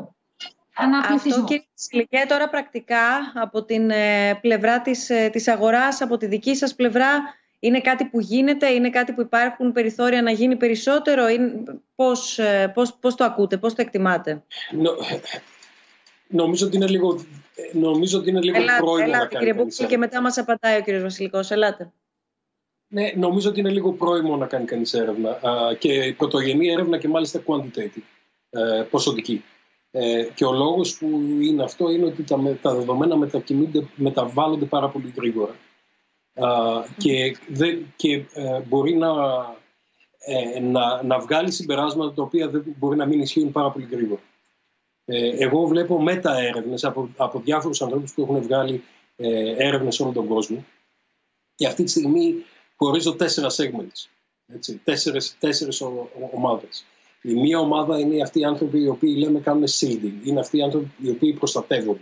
Είναι άνθρωποι οι οποίοι είναι ίσως μεγαλύτερης ηλικίας, ίσως έχουν νοσήματα, για κάποιο λόγο δεν θα ταξιδέψουν φέτος. Υπάρχει μια δεύτερη ομάδα, είναι όλοι αυτοί οι άνθρωποι που έχουν χάσει το εισόδημά τους. Το έχουν χάσει το εισόδημά τους γιατί τους απολύσανε. Στο προηγούμενο web seminar που είχα ήταν όλοι οι άνθρωποι της τουριστικής βιομηχανίας, οι οποίοι απολύονται αυτή τη στιγμή και ψάχνουν να βρουν πού θα απασχοληθούν. Άρα υπάρχουν πολλοί άνθρωποι που έχουν χάσει τη δουλειά τους ή έχουν χάσει το εισόδημά τους ή έχουν χάσει εισοδήματα από επενδύσεις ή από mortgage, στεγαστικό δάνειο, το οποίο έχει να κάνει με την απόδοση κεφαλαίων στην αγορά. Αυτοί λοιπόν οι άνθρωποι θα χτυπηθούν οικονομικά. Υπάρχει ένα άλλο, το τρίτο κομμάτι, έχει να κάνει, εγώ τους λέω οι smart tourists, και είναι αυτοί οι οποίοι κοιτάζουν θα ανοίξει η Ελλάδα, θα πάνε οι άνθρωποι, τι θα γίνει για τον επόμενο μήνα και μετά θα πάνε τακτικά. Υπάρχουν καλές τιμές, υπάρχουν πτήσεις και από πού φεύγουν. Και μετά υπάρχει και ένα άλλο τέταρτο κομμάτι, το οποίο εγώ τους λέω καμικάζι. Και μας αφορά και πάρα πολύ. Μας αφορά πάρα πολύ επίσης στην Ελλάδα. Είναι επίσης ένα κομμάτι. Βέβαια. Οι καμικάζι είναι αυτοί που απάντησαν στη Γεωργία ότι θα πάνε διακοπές. Θα πάω με κάθε... Έτσι δεν είναι? Είναι αυτοί που λένε ότι θα πάμε... Σε κάθε κλάδο παγκοσμίως, κύριε καθηγητά, έχει βρεθεί ότι ένα 30% είναι risk takers. Έτσι τους λέει η βιβλιογραφία. Είναι οι καμικάζι που λέει ο κύριος καθηγητής. Αυτοί και οι οποίοι μπορεί να είναι και επικίνδυνοι. Ακριβώς, γιατί είναι αυτοί οι οποίοι θα πάνε στο μπαρ στη Μύκονο. Μπορεί να είναι ασυμπτωματικοί ή ίσως και λίγο συμπτωματικοί, αλλά να μην θέλουν να το παραδεχτούν.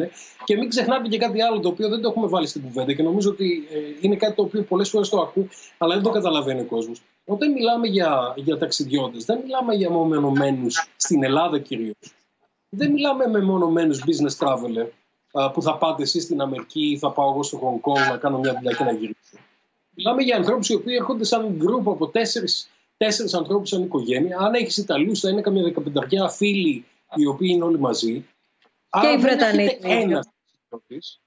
Ναι, και οι Βρετανοί, αλλά συνήθως οι Βρετανοί θα ταξιδέψουν με την οικογένειά τους. Αν γύρω στους 4 άνθρωποι ή εκτός αν είναι...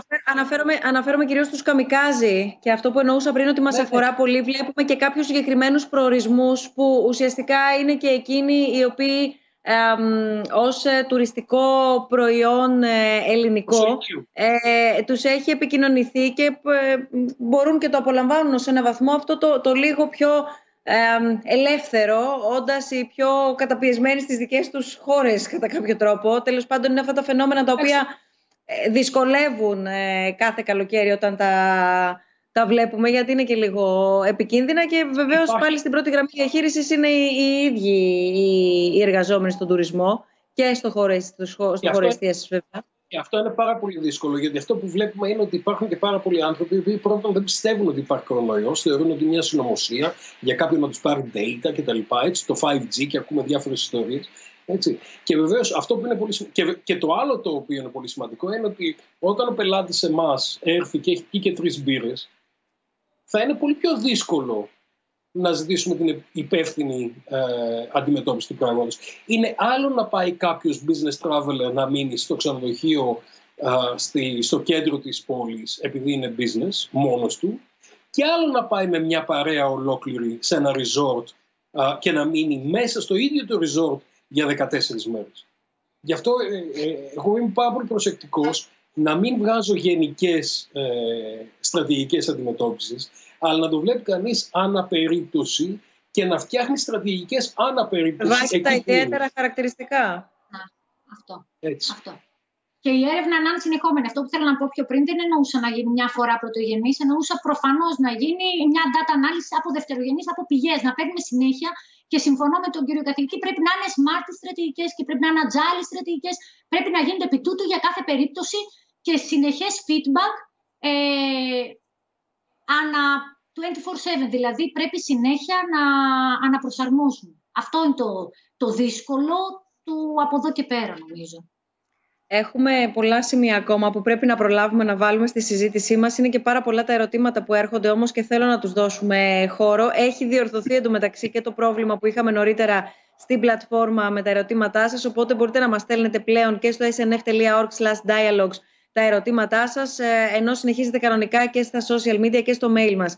Καλησπέρα σας, μήνυμα από το Facebook. Θα ήθελα να ρωτήσω ποια είναι η εναλλακτική λύση από εδώ και πέρα για το συνεδριακό τουρισμό, καθώς και των εταιριών που έρχονται στην Ελλάδα, συνδυάζοντας το συνέδριο με ένα πρόγραμμα. Ποιο μπορεί να είναι το marketing plan που θα πρέπει να ακολουθήσουμε? Σας ευχαριστώ. Μία πολύ μικρή παρένθεση και μία σύντομη υπενθύμηση. Ο συνεδριακός τουρισμός, ο οποίος είχε δει και είχε πάθει τα χρόνια της κρίσης, έτσι, και κάπως είχε πάει να ανακάμψει και πάλι, κυρίως σε ό,τι αφορά στην Αθήνα. Σας ακούω στο ερώτημα αυτό που μας στέλνουν. Θεωρώ ότι ο συνεδριακός τουρισμός θα είναι από τα τελευταίες μορφές τουρισμού που θα επανακινήσουν. Μέχρι το Γενάρη του 2021 όλα με τα συνέδρια έχουν ακυρωθεί και εγώ κάνω γύρω στους 35 keynotes το χρόνο γύρω σε όλο τον κόσμο.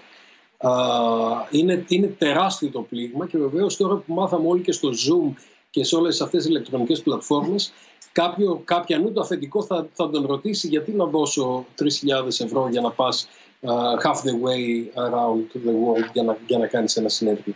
Βεβαίως τα συνέδρια θα ξανάρθουν γιατί είναι πάρα πολύ σημαντικό, αλλά νομίζω ότι θα πάμε σε πολύ καινούργια μορφή συνεδρίων, όπου θα είναι blended, θα είναι άνθρωποι εκεί, άνθρωποι εδώ, ίσως και θα είναι και άνθρωποι οι οποίοι θα γίνεται ένα συνέδριο το οποίο υποτίθεται ότι είναι στην Αμερική, αλλά 100 συνέδριο θα είναι στην Αθήνα. Θα είναι σε ένα μέρος οι οποίοι θα πάμε σε καινούργιες μορφές συνεδρίου. Είναι νομίζω είναι ένα ερώτημα το οποίο θα δούμε στο μέλλον. Βεβαίως και οι πάρα πολλούς ανθρώπους οι οποίοι έχουν μεγάλες συνεδριακές υποδομές, αίθουσες, τα οποία έχουμε και εξαιρετικές υποδομές. Νομίζω θα ξανάρθει και νομίζω θα ξανάρθει γιατί δεν υποκαταστείται η ανθρώπινη επαφή. Αλλά νομίζω ότι θα αργήσει και υπάρχει και ένας άλλος παράγοντας εδώ. Πολλοί από τους οργανισμούς δεν θα αφήσουν τους υπαλλήλους τους να ταξιδέψουν για επαγγελματικά ταξίδια συνεδρίων, διότι θα πάρουν την ευθύνη του να γίνει κάτι για τον υπάλληλό τους. Δηλαδή εμένα μου απαγορεύτηκε να πάω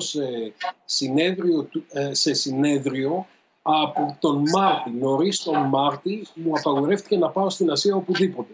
Γιατί το Πανεπιστήμιο του Bournemouth μου είπε ότι δεν διακινδυνεύω την υγεία σου για να πας σε συνέδριο. Κάνε ό,τι άλλο θέλεις, αλλά σε συνέδριο δεν πηγαίνεις. Λοιπόν, αυτό είναι πρόβλημα για τα συνέδρια. Κύριε Βασιλικέ, ένας είναι ο συνεδριακός τουρισμός. Από εκεί και πέρα είναι ο τουρισμός έτσι όπως γνωρίζουμε και γνωρίζουν και στο εξωτερικό τον ήλιο και τη θάλασσα της χώρας μας. Βεβαίως, πρωτίστως θα έπρεπε να μιλάμε για πολιτιστικό τουρισμό. Βεβαίως και μιλάνε αρκετοί στο εξωτερικό, αλλά έχει κανείς την αίσθηση ότι θα υπάρχουν περισσότερα περιθώρια ανάπτυξής του. Θέλετε λίγο να έρθουμε στις προοπτικές, τη δυναμική, τις δυνατότητες και την επαναξιολόγηση, αν θέλετε, του ελληνικού τουριστικού προϊόντος. Τι αντιλαμβανόμαστε δηλαδή εμείς ως τουριστικό προϊόν το οποίο παρέχουμε και επικοινωνούμε, αλλά και να μας δώσετε όλοι συνομιλώντας και εσείς κύριε Μπούχαλη γνωρίζοντας και τη διεθνή εικόνα και εσείς κυρία Ζούνη έχοντας μελετήσει και τη διεθνή κοινότητα και στο τι αντιλαμβάνονται στο εξωτερικό για το ελληνικό τουριστικό προϊόν. Κύριε Βασιλική, ξεκινώ από εσάς, γιατί έχει νόημα λίγο να σταθούμε, νομίζω, στην προσέγγιση και στις προοπτικές που δημιουργεί για την επόμενη μέρα, ενδεχομένως έστω και από αυτές τις συνθήκες, που τώρα είναι δύσκολες, αλλά ίσως μπορεί να ξεκινήσει ένα προσχέδιο. Κοιτάξτε, έχει ξεκινήσει η κυβέρνηση εδώ και αρκετούς μήνες την συζήτηση γύρω από την στρατηγική ανάπτυξη του τουρισμού και τον στρατηγικό σχεδιασμό σε ορίζοντα δεκαετίας. Πράγμα το οποίο είναι εξαιρετικά θετικό, γιατί ο τουρισμός είναι κάτι το οποίο χρειάζεται ένα σχέδιο, όπως φαντάζομαι και όλες οι άλλες δραστηριότητες. Αυτό το οποίο πιστεύω ότι σήμερα βιώνουμε, το είπα και προηγουμένως, ότι θα λειτουργήσει αυτή η κρίση ως καταλύτης και επιταχυντής τάσεων τις οποίες ούτως ή άλλως βλέπαμε. Είπε η κυρία Ζούνη για τη φύση, το πώς βλέπει τη φύση η κάθε εθνικότητα μπορεί να έχει διαφορετικά, μπορεί αυτό να διαχωρίζεται μετά σε πάρα πολλές κοινωνικές ομάδες, είτε βάσει εισοδήματος, είτε βάσει περιοχής που διαμένει κτλ. Νομίζω όμως ότι αυτό το οποίο πρέπει να έχουμε υπόψη μας είναι γενικότερο. Δεν υπάρχουν πια σταθερές. Δεν πρέπει να θεωρήσουμε ότι θα ξανακαταλήξουμε κάποια στιγμή με δεδομένα στα οποία θα μπορούμε να βασιζόμαστε για δεκαετίες. Η παγκοσμιοποίηση έχει φέρει, θα σας το πω αλλιώς, όλοι ξέρουμε, και οι γονείς μας με τους γονείς τους πάντα λέγανε πω εγώ στη γενιά μου δεν είχα αυτό. Αυτή η γενιά έχει πάει αλλού, εμείς δεν είχαμε αυτά τα πράγματα κτλ. Όλες οι γενιές το λένε η μία για την άλλη. Αυτό το οποίο έχει αλλάξει σήμερα όμως είναι η ταχύτητα με την οποία το λέει πια ο κόσμος. Και χωρίς να αλλάξεις γενιά, υπάρχουν πράγματα τα οποία γίνονται μέσα σε 5 χρόνια, τα οποία 5 χρόνια πριν δεν μπορούσες να τα φανταστείς. Αυτό σε άλλο χρόνο θα έπαιρνε 50 χρόνια. Τώρα παίρνει 5. Τι θέλω να πω με αυτό? Ότι τα πράγματα θα συνεχίσουν να αλλάζουν ραγδαία και να αλλάζουν πολύ πιο γρήγορα και πολύ πιο σύντομα και οι συνήθειες. Άρα το σημαντικό για μένα δεν είναι, είδα προηγουμένως, έχουν παρεμπιπτόντως περάσει πολύ ωραίες ερωτήσεις. Μία ερώτηση που είναι το $1 million question, γιατί προφανώς για φέτος δεν θέλει κανείς να κάνει προβλέψεις, αλλά κάποιος ρώτησε πώς βλέπουμε τη χρονιά του 2021. Πια η άποψή μου είναι ότι πολύ δύσκολα θα γίνονται προβλέψεις. Και αυτό το οποίο θα μας χαρακτηρίσει την επιτυχία θα είναι η δυνατότητα να προσαρμόζεται κάποιος. Η ευελιξία δηλαδή. Η ευελιξία, όχι απαραίτητος εθνικά. Έχουμε όμως την τύχη σαν χώρα να έχουμε ένα πολυνησιακό χαρακτήρα και έναν χαρακτήρα επίσης διαφορετικότητας μεταξύ προορισμών, που πιστεύω ότι μπορεί να καλύψει πολύ διαφορετικές ανάγκες επισκεπτών. Άρα λοιπόν για μένα εκεί πρέπει να επενδύσει κάποιος, να μην φοβηθεί κάποιος να πάρει αποφάσεις στρατηγικές, να απευθυνθεί σε κάποια niche markets και να πει εγώ αυτό το νησί, αυτό τον προορισμό θα τον πάω προς αυτή την κατεύθυνση. Όσο και να σας ακούγεται περίεργο, δεν λείπει κάτι σήμερα. Είναι πολύ λίγοι οι προορισμοί οι οποίοι θα πούν εγώ δεν έχω θάλασσα, εγώ δεν έχω πολιτισμό, εγώ δεν έχω πολιτιστική κληρονομιά. Είναι πολύ δύσκολο να βρεις τέτοιους προορισμούς απομονωμένους από κάποιες κατηγορίες. Άρα λοιπόν πρέπει να απευθυνθείς μέσα από τις επενδύσεις, μέσα από τις υποδομές που έχεις και αυτές που θα δημιουργήσεις από εδώ και πέρα, στο να χαρακτηριστείς και να πεις εγώ θα πρέπει να μπορώ να προσαρμόζομαι έχοντας όμως ένα χαρακτήρα. Να αποφασίσει. Κάτι θέλετε να πείτε, συγγνώμη. Όχι, ακριβώς. Νομίζω αυτό τα περιγράψατε, αλλά τα είπατε σε μία λέξη όλα. Να δημιουργήσεις ένα χαρακτήρα. Ναι, βέβαια. Και έχουμε την τύχη, ξαναλέω, να μας έχει η μισή δουλειά και παραπάνω μας έχει χαριστεί. Δεν έχουμε και τόση πολλή δουλειά να κάνουμε. Πάντα παραλληλίζω Είπατε προηγουμένως για το Ντουμπάι. Το Ντουμπάι σαν αντίποδα της Ελλάδας. Εμάς μας έχουν χαριστεί όλα. Στο Ντουμπάι δεν υπήρχε κάτι. Δημιουργηθήκαν όλο πριν 100 χρόνια, ήταν άμμος και θάλασσα. Και θάλασσα που όχι που κολυμπάς και εύκολα. Οπότε τα φτιάξαν όλα. Δεν έχουμε νησιά, θα φτιάξουμε και νησιά. Μέσα από πολιτικές attractiveness για τους ξένους επενδυτές, για να έρθουν να δημιουργηθεί από το μηδέν. Εμείς έχουμε την τύχη το χωράφι μας να το έχουν επιλέξει από την αρχαιότητα. Πολύ σημαντικό. Αυτό που έχουμε να κάνουμε από εδώ και πέρα είναι ένα κλικ, αλλά πρέπει να το κάνουμε. Παρακαλώ πολύ να δούμε το μήνυμα που έχετε περάσει στο δεύτερο μέρος του από την αρχή, αν είναι εύκολο, γιατί απασχόλησε πάρα πολύ. Δεν θα σταθούμε βέβαια στη συγκεκριμένη επιχείρηση, δεν είναι αυτός ο ρόλος μας και δεν είναι αυτή η στοχευσή μας. Αλλά απασχόλησε πάρα πολύ το τι έγινε το τρίμερο. Το τρίμερο που πέρασε, του Αγίου Πνεύματος. Αν μπορούμε να έχουμε το πρώτο μέρος της ερώτησης, ξαναλέω χωρίς να σταθούμε στην επιχείρηση. Εργαζόμενος, λέει όμως, τα τελευταία χρόνια στον τουρισμό και συγκεκριμένα στη Μύκονο, τα πράγματα πέρα από ρευστά είναι και πρωτοφανή. Χαρακτηριστικότερο παράδειγμα αποτελεί το τελευταίο συμβάν. Δεν θα αναφέρω το μαγαζί, το διαβάζετε, το διαβάσαμε όλο το τρίμερο. Εντάξει, δεν είναι και το θέμα μας. Το οποίο κατακρίθηκε από το σύνολο των μέσων μαζικής ενημέρωσης. Συνεχίζει το μήνυμα αμέσως μετά και λέει ότι αντιστοίχως εκεί που εργάζομαι εγώ, στο Σκορπιό στη Μύκονο, τα τελευταία χρόνια, πώς ακριβώς θα μπορούμε να προστατεύσουμε ανθρώπους που έκαναν το γύρο του κόσμου για να έρθουν σε εμάς, ποια απόσταση μέτρων και υγειονομικών πρωτοκόλων να ακολουθήσουμε, πόσο ρεαλιστικό είναι αυτό το σενάριο. Ευχαριστώ πολύ και πάλι. Ποια είναι η απάντηση εδώ? Νομίζω ότι η απάντηση θα έπρεπε να δοθεί μέσα από την προβολή ενός μηνύματος, το οποίο είναι όπως τα τσιγάρα ή το αλκοόλ. Απολαύστε υπεύθυνα. Φέτος είμαστε σε μια μοναδική κατάσταση στην οποία θα πρέπει να διαμορφώσουμε τα πρωτόκολλα διαφορετικά. Βλέποντας λοιπόν τις εικόνες από τη Μύκονο, προφανώς δεν κρατήθηκαν τα πρωτόκολλα. Προφανώς δεν σχεδίασε κανένας το carrying capacity αυτού του μαγαζιού. Γιατί αν έπαιρνε αυτό το μαγαζί πέρσι 500 ανθρώπους, φέτος θα πρέπει να πάρει 80. Βεβαίως, αν θα έχει 80, δεν θα έχει το πάρτι το οποίο είχε την ατμόσφαιρα πέρσι. Αλλά είπαμε, δεν μπορεί να κάνουμε φέτος αυτό που κάναμε πέρσι. Άρα θα έπρεπε κανείς να σχεδιάσει το carrying capacity και να πει ότι κοίταξε να δεις, αυτό το μαγαζί φέτος θα μπορεί να έχει 80 ανθρώπους. Θα πρέπει να είναι έτσι τα πράγματα ή αλλιώς δεν θα δουλέψει. Και βεβαίως χάρηκα όταν κάποιοι φέρνουν, η κυβέρνηση και η πολιτεία φέρνει πρόστιμα ή κυρώσεις σε αυτούς οι οποίοι δεν ακολουθούν αυτό, διότι το κάνουν, διακινδυνεύουν την ασφάλεια την δικιά τους πρώτα, του τοπικού προορισμού, και εδώ θέλω να μιλήσω γι' αυτό γιατί είναι πολύ σημαντικό, και των πελατών τους και όλων των υπόλοιπων. Ξέρετε, αν θα κάναμε μία έρευνα σε μία τουριστική περιοχή και ρωτάγαμε τους ανθρώπους, τους ντόπιους, θέλατε να ανοίξει ο τουρισμός φέτος, δεν ξέρω ποια θα είναι τα αποτελέσματα. Φαντάζομαι ότι αυτοί οι άνθρωποι που έχουν άμεσο εισόδημα από τον τουρισμό θα λέγανε ναι, γιατί θα πρέπει. Και αυτό μου λένε όλοι οι φίλοι μου, κοίταξε να δεις, ή θα πεθάνουμε τον κορονοϊό ή από πείνα, έτσι, οπότε ρισκάρουμε τον κορονοϊό. Λοιπόν, οι τοπικές κοινωνίες δεν είναι απαραίτητα έτοιμες να διαχειριστούν πράγματα τα οποία εάν δεν κρατηθούν τα πρωτόκολλα. Και άρα η πολιτεία, και βεβαίως δεν μπορεί να περιμένει και κανείς έναν αστυνομικό δίπλα από κάθε μπαρ.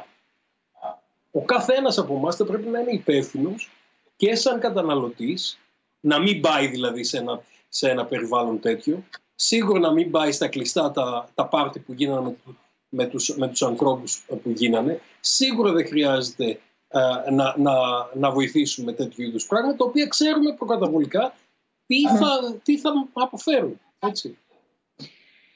Τρέχω λίγο με τα ερωτήματα. Θα μπορούσατε να μας πείτε αν έχει γίνει κάποια μελέτη πρόβλεψη για τον αρχαιολογικό πολιτιστικό τουρισμό εκ μέρους των ξεναγών? Προς το παρόν σχεδόν όλες οι κρατήσεις έχουν ακυρωθεί έως τέλη Αυγούστου, συμπεριλαμβανομένων και των μικρών γκρουπ, είτε είναι πριβέ, οικογενειακές, 5-6 ατόμων ομάδες, και όχι μόνο οι κρουαζιέρες και τα μεγάλα γκρουπ.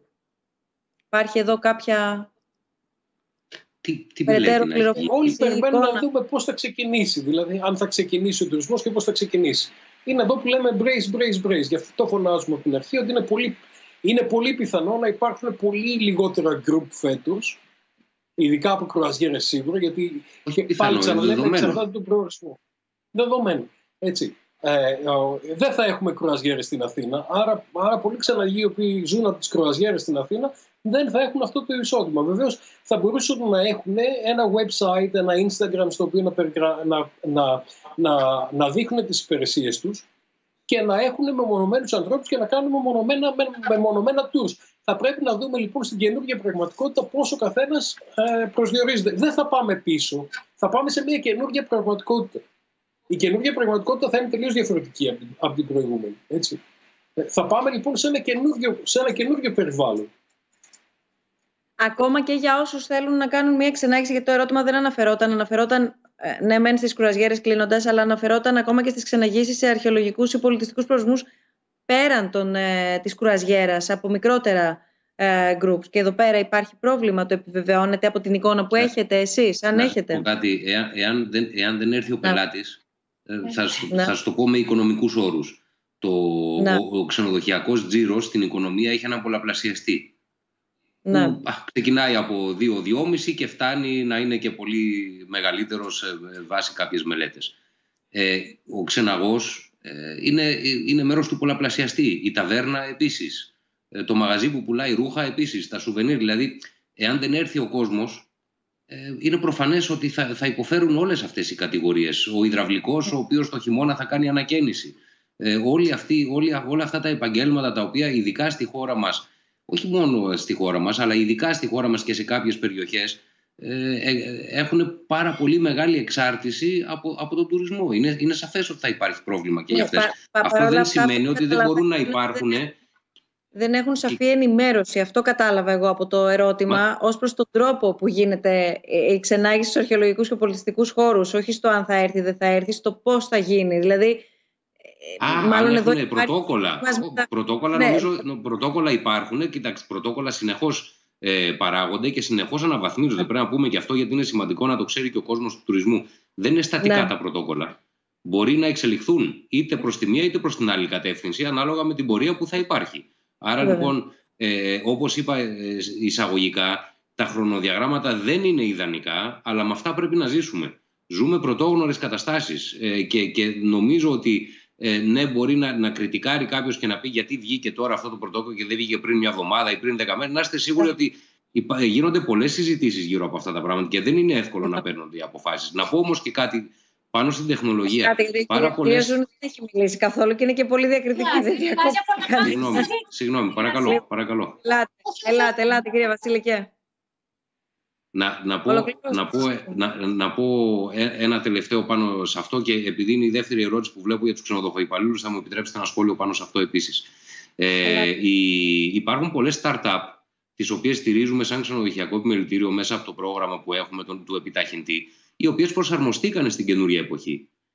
Μπήκανε στο virtual tour των υπηρεσιών τις οποίες προσφέρανε. Άρα υπάρχουν λύσεις, πρέπει και αυτές να τις μελετάμε. Αυτό που λέει ο κ. Μπουχαλής, πρέπει να μπούμε στην καινούρια εποχή. Και εκεί ως χώρα έχουμε, δυστυχώς, δεν είμαστε πρωτοπόροι, αλλά πρέπει να γίνουμε, διότι έχουμε τους ανθρώπους οι οποίοι μπορούν να το παράξουν. Και πολύ γρήγορα να απαντήσω και την ερώτηση για τους ξενοδοχοϊπαλλήλους. Είναι μια βασική ερώτηση. Θα μου επιτρέψετε να μην την απαντήσουμε μόνο γρήγορα, γιατί εδώ πέρα. Να αφήσω την κυρία Ζούνη τότε πρώτα να μιλήσει και να την απαντήσουμε μετά. Ακριβώς, γιατί αποτελεί ένα ξεχωριστό κομμάτι το τι θα γίνει και τι εκτιμάτε ότι θα γίνει με τους εργαζόμενους σε αυτόν τον κλάδο και με τους συνεχόμενα απασχολούμενους, αλλά και με εκείνους που θα προσλαμβάνονταν υπό κανονικές συνθήκες και ήδη θα είχαν ξεκινήσει. Αλλά αυτό που ήθελα να ρωτήσω, κυρία Ζούνη, είναι, γιατί έχει πραγματικά πολύ μεγάλο ενδιαφέρον η έρευνα που έχετε πραγματοποιήσει, χωρίζει τον ταξιδιώτη, χωρίζει τον επιχειρηματία, βλέπουμε πού συναντιούνται και πού δεν είναι τελικά και τόσο μακριά, ενώ προσπαθούν να έρθουν κοντά. Βρίσκονται μακριά οι δύο αυτοί κόσμοι. Θέλω τη δική σας εκτίμηση, γιατί το ανοίξατε πριν το θέμα εσείς, για το τι περιθώρια υπάρχουν διαφορετικής προσέγγισης. Είπατε για παράδειγμα ότι μπορούμε να καλλιεργήσουμε καλύτερα το κομμάτι της έρευνας και να δούμε τι αναζητήσεις γίνονται για να μπορέσουμε να φτιάξουμε το δικό μας marketing, αν θέλετε, γύρω από τον τουρισμό μας. Αυτό και πρακτικά πώς θα μπορούσε να γίνει και πώς με κάποια εργαλεία τώρα, αν θέλετε και πιο άμεσα, θα μπορούσαμε κάπως να πειραματιστούμε, να πάρουμε κάποια πρώτα δείγματα. Κοιτάξτε, εγώ στο άμεσο θεωρώ ότι ο καθένας από όλες τις πλευρές, σε όλα τα επίπεδα, και το κράτος και οι προορισμοί και οι επιχειρήσεις και οι πολίτες πρέπει να αναλάβουν τις ευθύνες τους. Όλοι όμως. Όχι, μην περιμένουμε μόνο από τη μία μεριά, ατομική ή συλλογική ευθύνη. Πρέπει όλοι να σκύψουν πάνω στο θέμα και ο καθένας να αναλάβει τις ευθύνες. Αυτό είναι το άμεσο. Επίσης, πρέπει να υπάρξει στοχευμένη βοήθεια. Δηλαδή, είναι πολύ δύσκολη η σεζόν τώρα το καλοκαίρι μέχρι Σεπτέμβρη, από ό,τι πιστεύω εγώ. Άρα, εκεί πρέπει να υπάρχει βοήθεια στοχευμένη από τα συλλογικά όργανα, από πάνω, κυρίως top-down. Να υπάρχει βοήθεια και όμως από εκεί και πέρα, για την επόμενη μέρα συμφωνώ απόλυτα ότι πρέπει να δουλευτούν τα μοντέλα, τα επιχειρησιακά, ο καθένας σε ατομικό επίπεδο και ίσως και συλλογικό να δουν κάποιοι προορισμοί. Άρα, εγώ αν με ρωτάτε τι θεωρώ, ότι κρατάμε την αισιοδοξία μας, γιατί ακόμα και αν δουλέψουμε με τους Έλληνες την καλοκαιρινή σεζόν, αν όλα τα πράγματα πάνε καλά, μετά θα πάμε καλύτερα και θα δουλέψουμε και με τους ξένους. Άρα τώρα θα κάνουμε το τεστ. Θα είναι η σεζόν τεστ, να δουλέψουμε τα πρωτόκολλά μας, να δουλέψουμε με τους ανθρώπους μας, να έχουμε κάνει τα κοστολόγια μας. Άρα να ξέρουμε ότι θα ανοίξουμε σε χαμηλότερη πληρότητα, αλλά θα δουλέψουμε έτσι. Είναι χρονιά όμως αναγέννησης. Πρέπει να δουλέψουμε και για την επόμενη μέρα. Πρέπει να δούμε τι μπορούμε να κάνουμε διαφορετικά. Και αυτό εγώ που θεωρώ ότι πρέπει να γίνει είναι να εκμεταλλευτούμε όλα, να αξιοποιήσουμε μάλλον καλύτερα όλα τα στάδια του ταξιδίου ενός πελάτη. Που τα στάδια του ταξιδίου ξεκινάνε από το σπίτι του.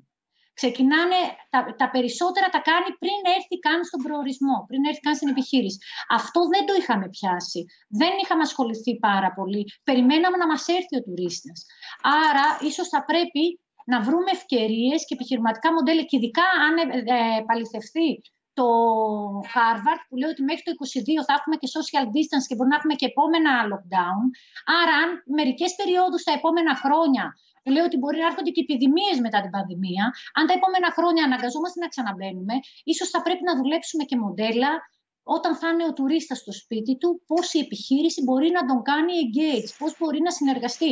Και ένα παράδειγμα σας λέω είναι να του πεις σε ένα δωμάτιο, το διαμορφώνεις όπως θέλεις εσύ, ή στον μποστάνι μου, στο χωριό στην Αστυπάλαια, καλλιεργώ αυτό και θα στο στείλω με e-shop. Έτσι ώστε να έχουμε πολλαπλά κέντρα κέρδους, αλλά αυτό θέλει χρόνο, το οποίο όμως θέλει εκπαίδευση και συνεργασία. Δηλαδή τώρα θέλει αντίσταση. Στη συνέχεια του χαρακτήρα που περιέγραψε πολύ έτσι εύστοχα και κατανοητά νωρίτερα ο κύριος Βασιλικός, έρχεστε και μας βάζετε και ουσιαστικά ακόμα μία φορά την προσέγγιση της πιο ολιστικής εμπειρίας. Δηλαδή να τον αγκαλιάσουμε τον τουρίστα, να μην τον δούμε ήρθες, έφυγες, για να δούμε, όλοι μας για να δούμε, έτσι, τι άφησες, σε ποιο μοντέλο ήρθες, αν έμεινες σε all inclusive, αν έμεινες σε κατάλημα, που έφαγες, αν βγήκες έξω. Να βγούμε λίγο από αυτήν την προσέγγιση πια, ίσως είναι και παλαιότερων δεκαετιών αυτή η προσέγγιση. Κύριε Μπούχαλη, μην αγκαλιάσετε κανένα τουρίστα φέτος. 1,5 μέτρο απόσταση. Σίγουρα. 1,5 μέτρο απόσταση. Ναι. Κρατάμε το πρωτόκολλο. Να έρθει και δεν θα τον αγκαλιάσουμε. Ναι. Σωστό. Για να δώσουμε αξία στον πελάτη πρέπει να το δώσουμε έμπρακτα, δηλαδή ότι τον έχουμε μελετήσει, τον έχουμε στοχεύσει και του δίνουμε κάτι που έχει αξία γι' αυτό. Ασχολούμαστε λοιπόν μαζί του. Να ασχοληθούμε μαζί του. Να επαναξιολογήσουμε, θα έλεγα, και τη λέξη φιλοξενία.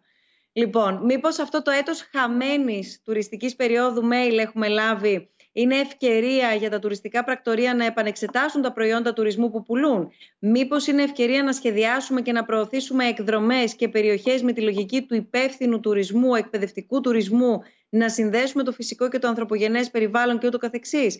Αυτό δεν θα οδηγούσε και στην επιμήκυνση της τουριστικής περίοδου και ταυτόχρονα σε έναν υγιή τουρισμό? 100%. Πάρα πολλά ερωτήματα και στρατηγικά. Όχι μόνο τα τουριστικά πρακτορεία. Όλοι πρέπει να μπουν σε αυτή τη λογική, αλλά με μια διαφορά, αυτό που είπα πριν. Δεν είναι η δουλειά που πρέπει να κάνουμε στο έτος της χαμένης τουριστικής περίοδου. Είναι μια μόνιμη δουλειά η οποία θα πρέπει να επαναπροσδιορίζεται συνεχώς. Αυτό το οποίο είπε η κυρία Ζούνη πριν, έχουμε πάλι μία από τις startup που έχουμε στο Capsule, κάνει αυτή τη δουλειά. μαζεύει από τον ποστάνι και στέλνει σε μια χώρα ακριβώς αυτό το οποίο περιγράψατε. Δηλαδή υπάρχουν πράγματα τα οποία πρέπει να γίνουν. Πρέπει όμως να ψάξουμε, πρέπει να δούμε τι ζητάει. Έχει πολύ data, πρέπει να μαζέψουμε τι θέλει ο κόσμος και να μελετάμε συνεχώς προκειμένου να είμαστε ευέλικτοι και να επαναπροσδιορίζουμε το προϊόν μας. Επόμενη ερώτηση σχετικά με τα βάουτσερ. Εδώ πέρα και αν έχει γίνει επίσης πάρα πολύ συζήτηση, υπάρχει κάποιος εγγυητής? Υπάρχουν χώρες που μπαίνει το κράτος εγγυητής, αλλά μόνο στην περίπτωση επιχείρησης καταναλωτή. Στην περίπτωση επιχείρησης τι προβλέπετε? Μπορεί μια επιχείρηση να χρησιμοποιήσει το βάουτσερ για λογαριασμό μιας άλλης επιχείρησης? Άμα κάποια επιχείρηση κηρύξει πτώχευση ή σε περίπτωση ξενοδοχείου αλλάξει management, δεν ξέρω αν συνεχίζεται η ερώτηση ή αν έχει κοπεί. Νομίζω αυτό είναι το ερώτημα, δεν νομίζω ότι έχει συνέχεια. Κύριε Βασιλικέ, νομίζω εσείς είστε ο καταλληλότερος να δώσει μια απάντηση. Εγώ θα πω καταρχάς ιστορικά μέχρι στιγμής αυτό το οποίο έχουμε δει και αντιμετωπίσει είναι το ανάποδο. Είναι οι ξενοδόχοι να μην πληρώνονται από τον tour operator ο οποίος αφήνει θέση, όχι το ανάποδο. Ένα ξενοδοχείο και να αλλάξει η ιδιοκτησία, ο καινούριος ιδιοκτήτης παίρνει και τα assets και τα liabilities. Θα μπει μέσα και θα έχει και την υποχρέωση απέναντι στο voucher. Άρα θεωρώ ότι δεν είναι ένα ερώτημα το οποίο μπορεί να αποκτήσει τέτοιο μέγεθος που να μας απασχολήσει όσον αφορά την περίπτωση που ένα ξενοδοχείο θα κηρύξει πτώχευση. Και ξαναλέω, ιστορικά το ανάποδο βλέπουμε να συμβαίνει συνήθως. Τώρα, επειδή είναι ιδιαίτερες οι εποχές που ζούμε, δεν ξέρω εάν υπάρχουν χώρες οι οποίες το έχουν εγγυηθεί, δεν το θυμάμαι αυτή τη στιγμή. Πάντως νομίζω ότι μέχρι στιγμής το voucher έχει λειτουργήσει, έχει δώσει μια λύση η οποία είναι βιώσιμη και νομίζω ότι είναι και μια λύση η οποία εκφράζει τα σημεία των καιρών. Δεν μπορούμε αυτή τη στιγμή, από την πρώτη μέρα που έχει ξεσπάσει, το λέω, δεν θέλουμε άκρα, δεν χρειάζονται άκρα. Είμαστε όλοι στην ίδια βάρκα αυτή τη στιγμή. Δεν υπάρχει ο καλός tour operator, ο κακός ξενοδόχος, ο καλός ξενοδόχος, ο κακός ξενοδοχοϊπάλληλος. Όλοι είμαστε σε μια βάρκα και έχουμε ως υποχρέωση να μην βουλιάξει βάρκα, να μην πέσει το αεροπλάνο που έλεγε ο κύριος Μπούχαλης. Αυτή είναι η προσπάθεια που πρέπει να γίνει αυτή τη στιγμή. Και μέσα σε αυτή τη βάρκα θα βρούμε τις ισορροπίες. Άρα λοιπόν δεν μπορείς να ζητήσεις από τον ξενοδόχο να επιστρέψει όλες τις προκαταβολές που έχει πάρει. Δεν είναι βιώσιμο. Ούτε όμως είναι σωστό από τον ξενοδόχο να πει τα φλακ ας ερχόσουνα.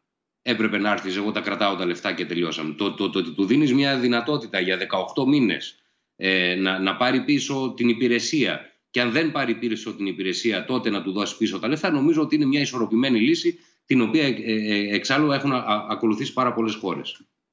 Η υιοθέτηση λύσεων τηλεϊατρικής μπορεί να εξελίξει το ελληνικό τουριστικό προϊόν ενισχύοντας, για παράδειγμα, το αίσθημα ασφάλειας των επισκεπτών. Θα δεχθούν οι τουρίστες να επομισθούν το κόστος αυτών των υπηρεσιών εάν προκύψει ανάγκη εκτίμησης από γιατρό? Μπορούν τα καταλύματα ενδεχομένως να επομισθούν το συγκεκριμένο κόστος? Κύριε Βασιλικέ, εσείς πάλι θα πρέπει να δώσετε μια εκτιμωμένη απάντηση. Δεν έχω καταλάβει αν ρωτάει για οριζόντιο μέτρο ή αν είναι κάτι το οποίο κατά περίπτωση θα γίνεται. Ως προτινόμενη λύση, η υιοθέτηση λύσεων αν θέλουμε να είναι οριζόντιο, είναι πάρα πολύ δύσκολο όποιος μπαίνει στο ξενοδοχείο να τεστάρεται. Αυτό προφανώς δεν μπορεί να το σηκώσει ο εκάστοτε ξενοδόχος σαν κόστος. Μην έχοντας, αν θέλετε, σήμερα και λύσεις οι οποίες να είναι προσεγγίσιμες σε μεγάλες ποσότητες. Γιατί αν το τεστ είναι στα 200 ευρώ, είναι ένα πάρα πολύ μεγάλο ποσό όταν ξέρει κανείς ποια είναι η μέση τιμή διανυκτέρευσης στην Ελλάδα. Άρα λοιπόν είναι πολύ δύσκολο αυτό. Τώρα όσον αφορά την τηλεϊατρική, η τηλεϊατρική πιστεύω ότι φτάνει μέχρι ενός σημείου. Δεν μπορεί να καλύψει ούτε όλες τις ανάγκες, ούτε το τεστάρισμα. Δηλαδή υπάρχουν πολλά πράγματα τα οποία δεν είμαι ειδικός, αλλά νομίζω ότι δεν μπορούν να γίνουν με τηλεϊατρική. Άρα δεν ξέρω αν είναι η ενδεδειγμένη λύση. Η ενδεδειγμένη λύση σίγουρα είναι η ενίσχυση του συστήματος υγείας. Ξέρετε, μην κάνουμε το λάθος να διαφοροποιούμε τους επισκέπτες από τους μόνιμους κατοίκους. Μου το είχε πει για άλλο λόγο ο δήμαρχος της Φλωρεντίας μια μέρα που μιλάγαμε σε ένα συνέδριο μαζί. ότι εάν είναι ευχαριστημένοι οι πολίτες της πόλης μου έλεγε, είναι ευχαριστημένοι και οι επισκέπτες. Το ότι είναι ευχαριστημένοι οι πολίτες, οι επισκέπτες της πόλης δεν σημαίνει ότι θα είναι και οι κάτοικοι. Και είναι μια ισορροπία την οποία πρέπει να βρούμε. Εδώ έχουμε το εξής. Εάν το σύστημα υγείας καλύπτει τους μόνιμους κατοίκους, θα καλύψει με κάποιες προσαρμογές και τους επισκέπτες. Αυτή πρέπει να είναι η βάση συζήτησης. Μην ξεχνάτε και τα οικονομικά εδώ. Γιατί αν ένα μικρό ξενοδοχείο πληρώνεται 30 ευρώ το δωμάτιο το βράδυ, έτσι, ένα τρίστερο ξενοδοχείο, γιατί αυτή θα είναι η τιμή του με tour operator, όπως αντιλαμβάνεστε, μια κατάσταση η οποία μπορεί να θέλει πλήρη ιατρική φροντίδα θα δημιουργήσει ένα τεράστιο κόστος. Θα πρέπει λοιπόν να το δούμε αυτό. Και πέρασε και η ερώτηση προηγουμένως για τις ασφάλειες. Και την απάντησε ο Αλέξανδρος, αλλά νομίζω ότι θα πρέπει να καταλάβουμε ότι οι ασφάλειες αντιμετωπίζουν πράγματα τα οποία δεν είναι πιθανά. Ο κορονοϊός είναι πιθανός. Οπότε και ακόμα και αν είναι μέρος του ασφαλίστου, το ασφάλιστο θα είναι τόσο πολύ μεγάλο, το οποίο θα είναι ασύμφορο. Οι περισσότερες ασφάλειες αυτή τη στιγμή δεν καλύπτουν τον κορονοϊό ούτε για τους tour operators. Και αυτό είναι ένα τεράστιο θέμα και εκεί είναι μία από τις μεγάλες μου ένα από τα μεγάλα σημεία τα οποία υποστηρίζω ότι δεν μπορεί φέτος ο tour operator να λειτουργήσει, διότι δεν θα ασφαλιστεί. Και δεν μπορεί να πάρει τέτοιου είδους ρίσκο και να λειτουργήσει χωρίς ασφάλεια. Από πού μπορεί ένας επιχειρηματίας να λάβει όλες τις απαραίτητες πληροφορίες και να έχει πρόσβαση ουσιαστικά σε όλα τα δεδομένα γύρω από τον τουρισμό, έτσι ώστε να κατανοήσει τουριστικές τάσεις και να αναπροσαρμόσει τη στρατηγική του? Τώρα αυτό σαν έναν οδηγό πλεύσης, νομίζω. Κοιτάξτε, εδώ υπάρχουν πάρα πολλές. Οι ακαδημαϊκοί θα απαντήσουν. Και τα πανεπιστήμια δημιουργούν γνώση.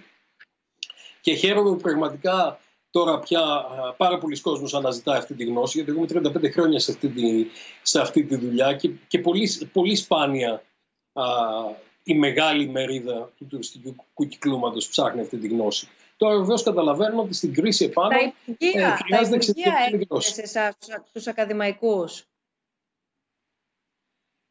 Σε μένα δεν έρχονται. Τα ελληνικά υπουργεία όχι. Εγώ όμως δουλεύω πάρα πολύ με τον Διεθνή Οργανισμό Τουρισμού. Και δουλεύω με πάρα πολλούς υπουργούς σε όλο τον κόσμο. Και σήμερα το πρωινό το meeting που είχαμε, το webinar, ήταν με πάρα πολλούς υπουργούς από όλο τον κόσμο, οι οποίοι καταλαβαίνουν, αντιλαμβάνονται ποιος έχει πραγματικά τη γνώση και την έρευνα και έρχονται και κάνουν συνεργασίες. Και βεβαίως και πάρα πολλές φορές πηγαίνουμε σε χώρες σε όλο τον κόσμο, στο οποίο μπορούμε να τους βοηθήσουμε να κάνουν τη στρατηγική τους.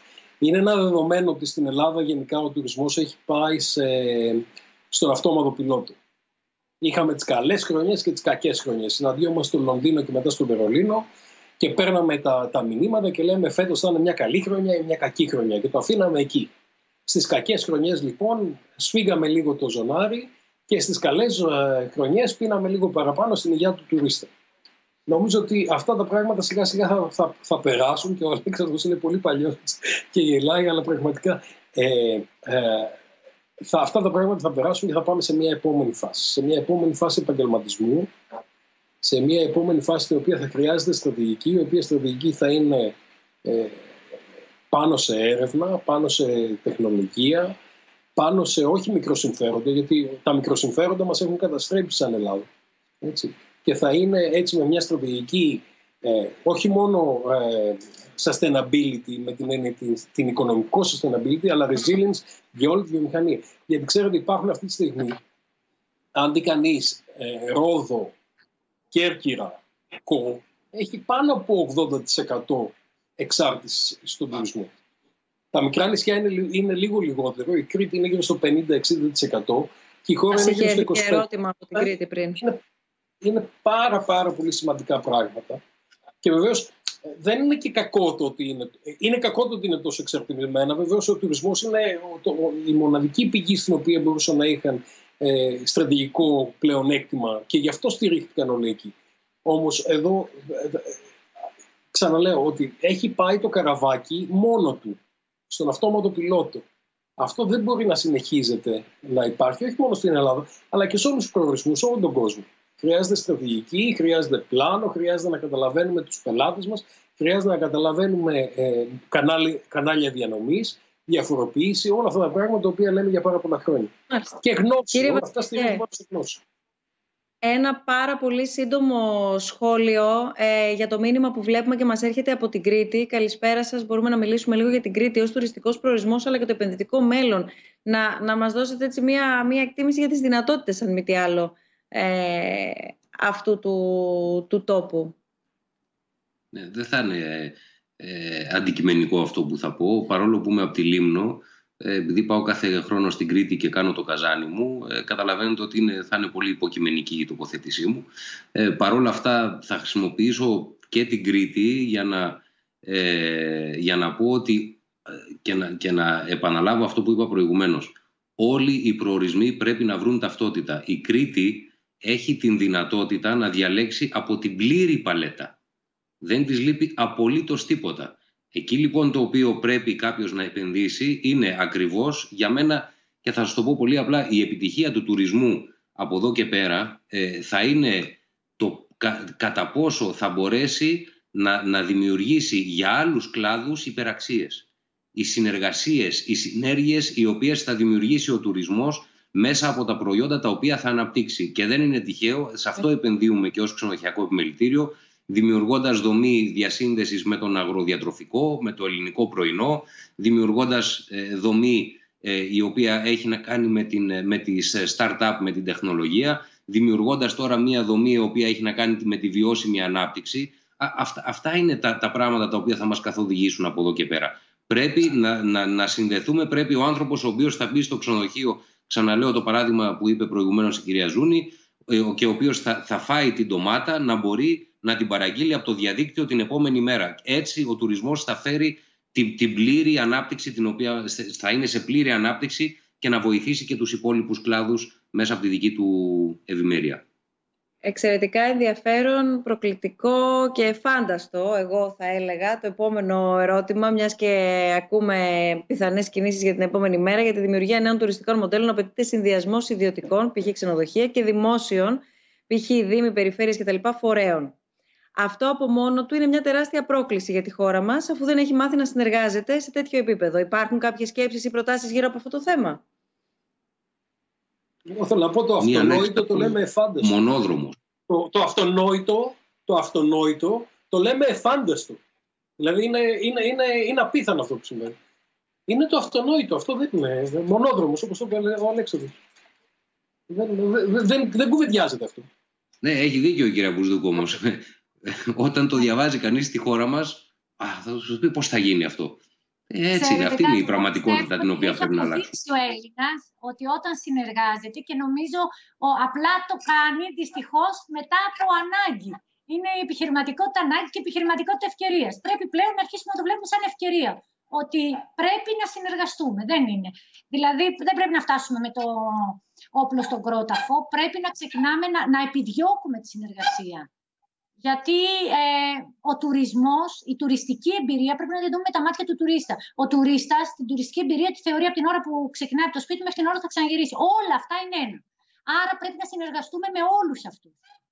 Αν το ταξί από το λιμάνι του Πειραιά που είχε πάρει σε ένα ζευγάρι Ολλανδούς 400 ευρώ να τους πάει στο Μεγάλη Βρετάνια, επηρεάζει την εμπειρία στο Μεγάλη Βρετάνια.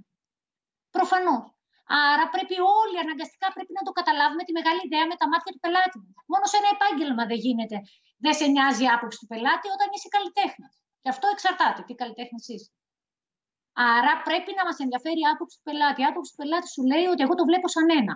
Άρα και εσύ με τους δίπλα σου θα λειτουργήσεις σαν ένα. Και άρα τώρα στην κρίση θα κάνεις αυτό που είπε ο κύριος Μπούχαλης. Πρέπει να δεις και τα πρωτόκολλα, να σε νοιάζει τι πρωτόκολλο έχει κάνει ο δίπλα. Όχι μόνο εσύ, να βγεις έξω και να κοιτάς. Και όλοι μας. Γι' αυτό εννοούσα ότι πρέπει να αναλάβει ο καθένας την ευθύνη του και όλοι μαζί θα γίνει η αλλαγή. Εγώ είπα και την ιδέα της υιοθεσίας στα μεγάλα ξενοδοχεία στη Ρόδο και στην Κέρκυρα, όπου οι διευθυντές των ξενοδοχείων που είναι επαγγελματίες για πάρα πολλά χρόνια, και ήταν και η Αγνή Αλέξανδρου όταν κάναμε το meeting στην Κέρκυρα, είπε ότι τα μεγάλα ξενοδοχεία θα πρέπει να υιοθετήσουν μικρά εστιατόρια και άλλους ανθρώπους, έτσι ώστε να τους εξηγήσουν τα πρωτόκολλα και να τους βοηθήσουν να πάνε μέσα από την πλατφόρμα του ξενοδοχειακού επιμελητηρίου και να καταλάβουν τι θα πρέπει να γίνει. Μόνο έτσι θα λειτουργήσει. Είναι αυτονόητη η συνεργασία και είναι απαραίτητη. Δεν μπορεί να πάει άλλο μπροστά. Και βεβαίως μην ξεχνάτε ότι... Δηλαδή εμείς σαν Πανεπιστήμιο Πειραιάς... Ναι. Πείτε κύριε Μπούχαλη και θα πω εγώ μετά παράδειγμα.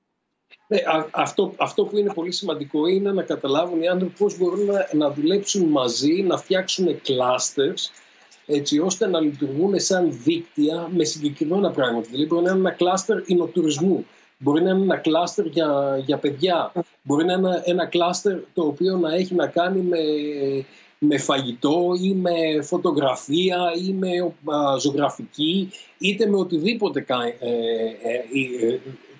τύπο. Και κάποιος έγραψε προηγουμένως για εναλλακτικούς τουρισμούς. Λοιπόν, πρέπει να έχουμε κλάστερς ανθρώπων οι οποίοι να συνεργάζονται μεταξύ τους και να συνεργάζονται και ο δημόσιος τομέας και ο ιδιωτικός τομέας, γιατί είμαστε ένας αυτός σαν προορισμός.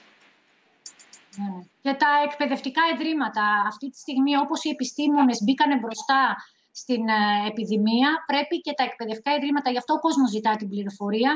Έτσι, για παράδειγμα, να πω εμείς στο Πανεπιστήμιο Πειραιά, ήδη κάναμε το επιμελητήριο Κυκλάδων, έχουμε κάνει 3 webinars ενημέρωση πάνω από 5.000 κόσμο, επαγγελματίες. Πρέπει να το κάνουμε αυτό εθελοντικά, να βγαίνουμε πέρα από τις έρευνες, να λειτουργήσουμε όλοι μαζί. Έρχονται πάρα πολλά μηνύματα, το βλέπετε και εσείς, το βλέπουμε και εμείς και οι συνάδελφοι στον όγκο των μηνυμάτων που καλούμαστε να διαχειριστούμε. Τελευταίο αυτό που διαβάζω τώρα. Αγαπητέ συνάδελφε, δεν ξέρω πού αναφέρεται. Έχω την αίσθηση, κύριε Βασιλική, ότι αναφέρεται σε εσάς. Από την πόσα διαγώνια να το δω. Στην αρχή της συζήτησης είπατε ότι η κυβέρνηση έχει πάρει όλα τα μέτρα για να λειτουργήσουμε σωστά. Μήπως θα μπορούσατε να μας εξηγήσετε τα μέτρα αυτά? Γνωρίζετε ότι μέχρι σήμερα εποχικά ξενοδοχεία δεν έχουν πάρει ούτε €1 με αποτέλεσμα να μην έχουν το απαραίτητο κεφάλαιο για να ξεκινήσουν. Συνεχίζετε το μήνυμα. Αν θέλετε εσείς εντωμεταξύ μας απαντάτε, καθώς περνάει και ο χρόνος, να τι προτείνετε να κάνουμε. Γνωρίζετε ότι στα πρωτόκολλα η καμαριέρα που εργάζεται στα πλυντήρια με 50 βαθμούς Κελσίου πρέπει να φορά πλήρη εξάρτηση και νάιλον ρόμπα. Θεωρείτε εσείς αυτά ως μέτρα για να λειτουργήσουμε σωστά? Λοιπόν, καταρχάς, για να μην παρεξηγηθούν αυτά τα οποία είπα ότι τα μέτρα τα οποία θεωρώ ότι τα μέτρα στα οποία αναφέρθηκα έχουν να κάνουν με τα πρωτόκολλα. Όσον αφορά το θέμα των οικονομικών μέτρων, να ξεκαθαρίσω ότι οι θέσεις του ξενοδοχειακού επιμελητηρίου είναι γνωστές εξ αρχής και το λέω δημοσίως, θεωρώ ότι τα μέτρα τα οποία μέχρι στιγμής έχουν εφαρμοστεί δεν θα φτάσουν. Αυτό είναι απολύτως λογικό, καταρχάς, διότι δεν υπάρχει περίπτωση καμία κυβέρνηση να βγει και να πάρει το σύνολο των μέτρων από την πρώτη μέρα. Θα περιμένει να δει την εξέλιξη. Εμείς που είμαστε στον κλάδο είδαμε από πολύ νωρίς τα μηνύματα, τις αεροπορικές και καταλάβαμε το μέγεθος του προβλήματος. Είναι λογικό η κυβέρνηση να χρειάζεται τον χρόνο προκειμένου να εφαρμόζει μέτρα. Το λέω ξεκάθαρα, θεωρώ ότι τα μέτρα τα οποία έχουν πάρθει για τον τουρισμό δεν θα φτάσουν και δεν θα φτάσουν καθώς η πελατεία του τουρισμού δεν είναι εδώ και θα αργήσει πολύ να έρθει. Δεν είναι όπως άλλες δραστηριότητες οι οποίες βασίζονται στον τοπικό καταναλωτή κατά 90%. Στον τουρισμό κατά 90% ακριβώς ο πελάτης δεν θα έρθει. Και το συνδέω αυτό, αν θέλετε, και με την ερώτηση των εργαζομένων την οποία δεν απαντήσαμε.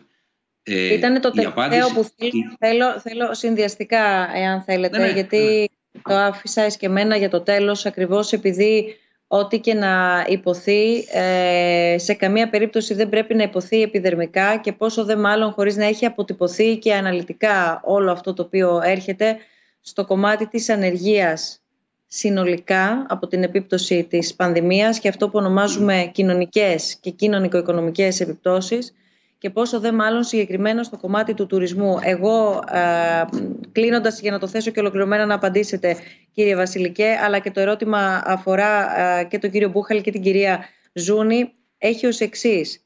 Πώς πρέπει να μπει στο τραπέζι της συζήτησης και της εθνικής εκπόνησης σχεδίου, της εκπόνησης εθνικού σχεδίου, αν θέλετε, όλος αυτός ο κόσμος των εργαζομένων που φέτος δεν θα εργαστούν, πώς πρέπει να μπει στο τραπέζι της συζήτησης.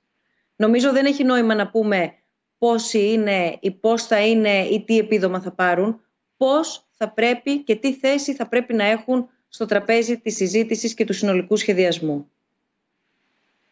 Και τα δύο έχουν σημασία, διότι υπάρχουν πάρα πολλοί εργαζόμενοι οι οποίοι σταματήσαν να εργάζονται πέρσι το Σεπτέμβριο και θα ξαναεργαστούν του χρόνου τον Μάιο. Άρα και το κομμάτι της υποστήριξης κατά το διάστημα αυτό είναι πάρα πολύ σημαντικό. Και επειδή συνδέω και τις δύο ερωτήσεις, η μία είχε να κάνει με το ξενοδοχείο και η άλλη με τους εργαζομένους, εκ των πραγμάτων είναι συνδεδεμένες αυτές οι δύο κατηγορίες. Είναι δεδομένο ότι και οι δύο θα χρειαστούν στήριξη. Εάν δεν ανοίξει ένα ξενοδοχείο, διότι δεν υπάρχει πελατεία για να ανοίξει το ξενοδοχείο, δεν θα μπορέσει να προσλάβει τους ξενοδοχοϊπαλλήλους στο συγκεκριμένο ξενοδοχείο. Άρα θα πρέπει να στηριχτούν. Και εδώ πρέπει να πούμε ότι έχουν υπάρξει από την πρώτη ημέρα, και αυτό έχει πολύ μεγάλη σημασία, διότι συνήθως πάντα κριτικάρουμε την Ευρώπη. Η Ευρώπη πήρε κάποιες αποφάσεις από την πρώτη στιγμή, οι οποίες, αν το λέγαμε πριν 3 ή 4 μήνες ότι θα έλεγε η Ευρώπη δεν υπάρχουν πλεονάσματα φέτος, στόχοι πλεονασμάτων, θα γελάγαμε.